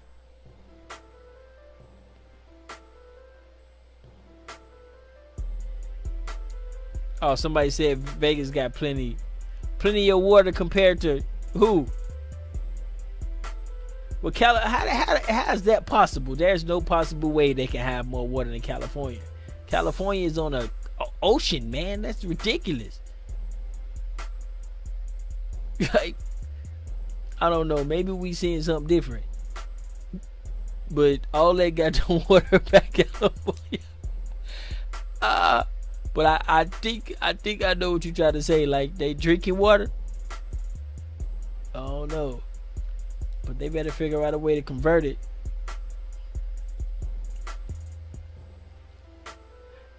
Yeah, but you didn't say that, though. You didn't say that. You just said water. So, so fresh water. Okay. Fresh water. They gotta let you. Okay, yeah, Vegas, man. Y'all can't y'all drive? Don't y'all got drive-through marriages and shit, man? Motherfuckers. I mean, people pull up the car. Hey, this is my wife for the night. Hit that paperwork. I mean, like, what's the thoughts behind that, man? Who came up with that? Say, hey, man, you know what? We should get a drive-through marriage where people could go to Vegas and they could get married and remember it. $65.95. Get married in your car.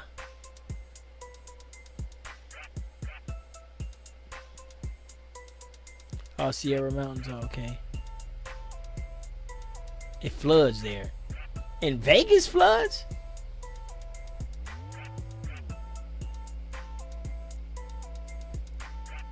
This spent to Vegas as a connection to the ocean. Oh, that's crazy. Yeah, Vegas on the ocean. Chief, where you at, man?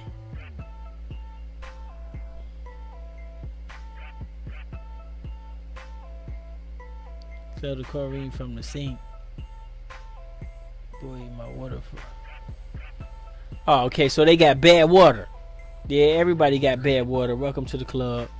But it just so happened y'all got a short supply.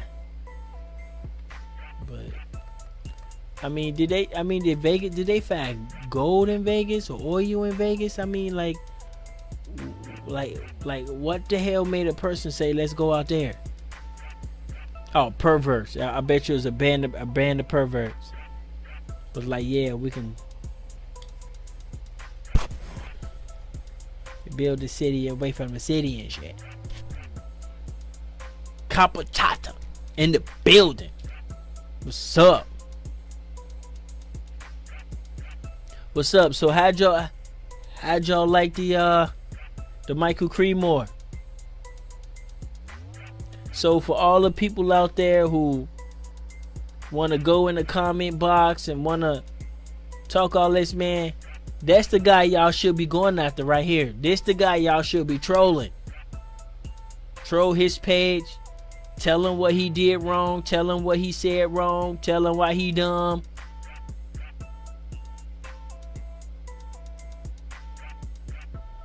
Mining the cat. Oh, okay. Cattle. Oh, okay. Well, what the cattle eat? Don't the cattle got to drink? I guess they got some. He said they got more fresh water than California. Well, California's so damn big though. I think you could fit Vegas in California like 1, 2, like 1.5 times. I mean, yeah, 1.5. I think you if you tear Vegas apart and do the strips, you know what I'm saying? You get 1, 2, you can get 1.5 in there strips, maybe even 4 up in Cali.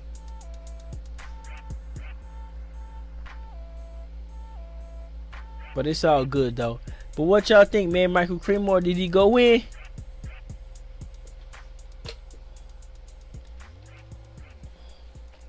Chief gone, man. So I guess we gonna go ahead and just wrap it up for the night.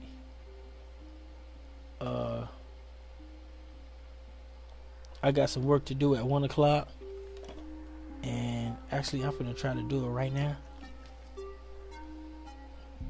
And let somebody, oh yeah, y'all wanna do an open panel? Yeah, let's get on the panel for a couple minutes, and then we're gonna go ahead and wrap it up. Everybody know this has been brought to you by the evolution of consciousness. Understand. Evolution of consciousness. Matrix 4. Cracking the genetic code. She should have took that genetic out and just put code, cracking the code. But a little more mysterious. Yeah. You know. But yeah, I'm gonna go ahead and put the link in the chat room. Somebody can come on here, man, cause oh shit, what the hell is that? How they gonna block me from putting the hangout in there? Hold on, what's this? Hold on 1 second. Man, this thing is... Are we offline? Oh no, I got kicked out. My data dogs. I'm in another room. Hold on 1 second, y'all. Hold on 1 second. I'm coming right back. I got kicked out. So yeah, y'all can go ahead and subscribe, man. Make yourself at home, man. I appreciate everybody for taking that red pill. Man, the amount of shit we're gonna get accomplished and the amount of stuff we're gonna be doing is ridiculous. Okay, I'm back. There we go. So we can get some people up in here, man. Probably for a couple hours or so, maybe an hour or two, and then we can call it a night. So that's the hangout. I'm gonna put in the back chat.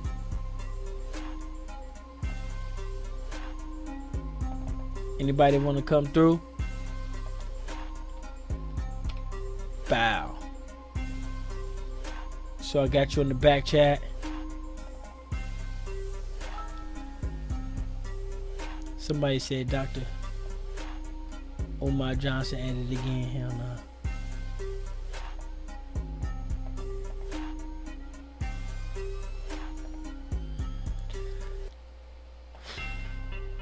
Yeah, y'all. So I guess I'm gonna go ahead and head out then. I think Chief gone. Oh, you know what? We got one more video. Stay tuned. Come back. We got one more video. This video right here is about the mounds in America. They say Native American Indian burial grounds. So let's go ahead and check this one out. I think this is about 6 minutes. So let's go ahead and check this one out. We're gonna get into this one. This is some more Chief stuff. I don't know what was the deal, but let's go ahead and check this out. And we can wrap it up when we get back. Link is in there. Everybody know the drill. Let's go.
This has been sponsored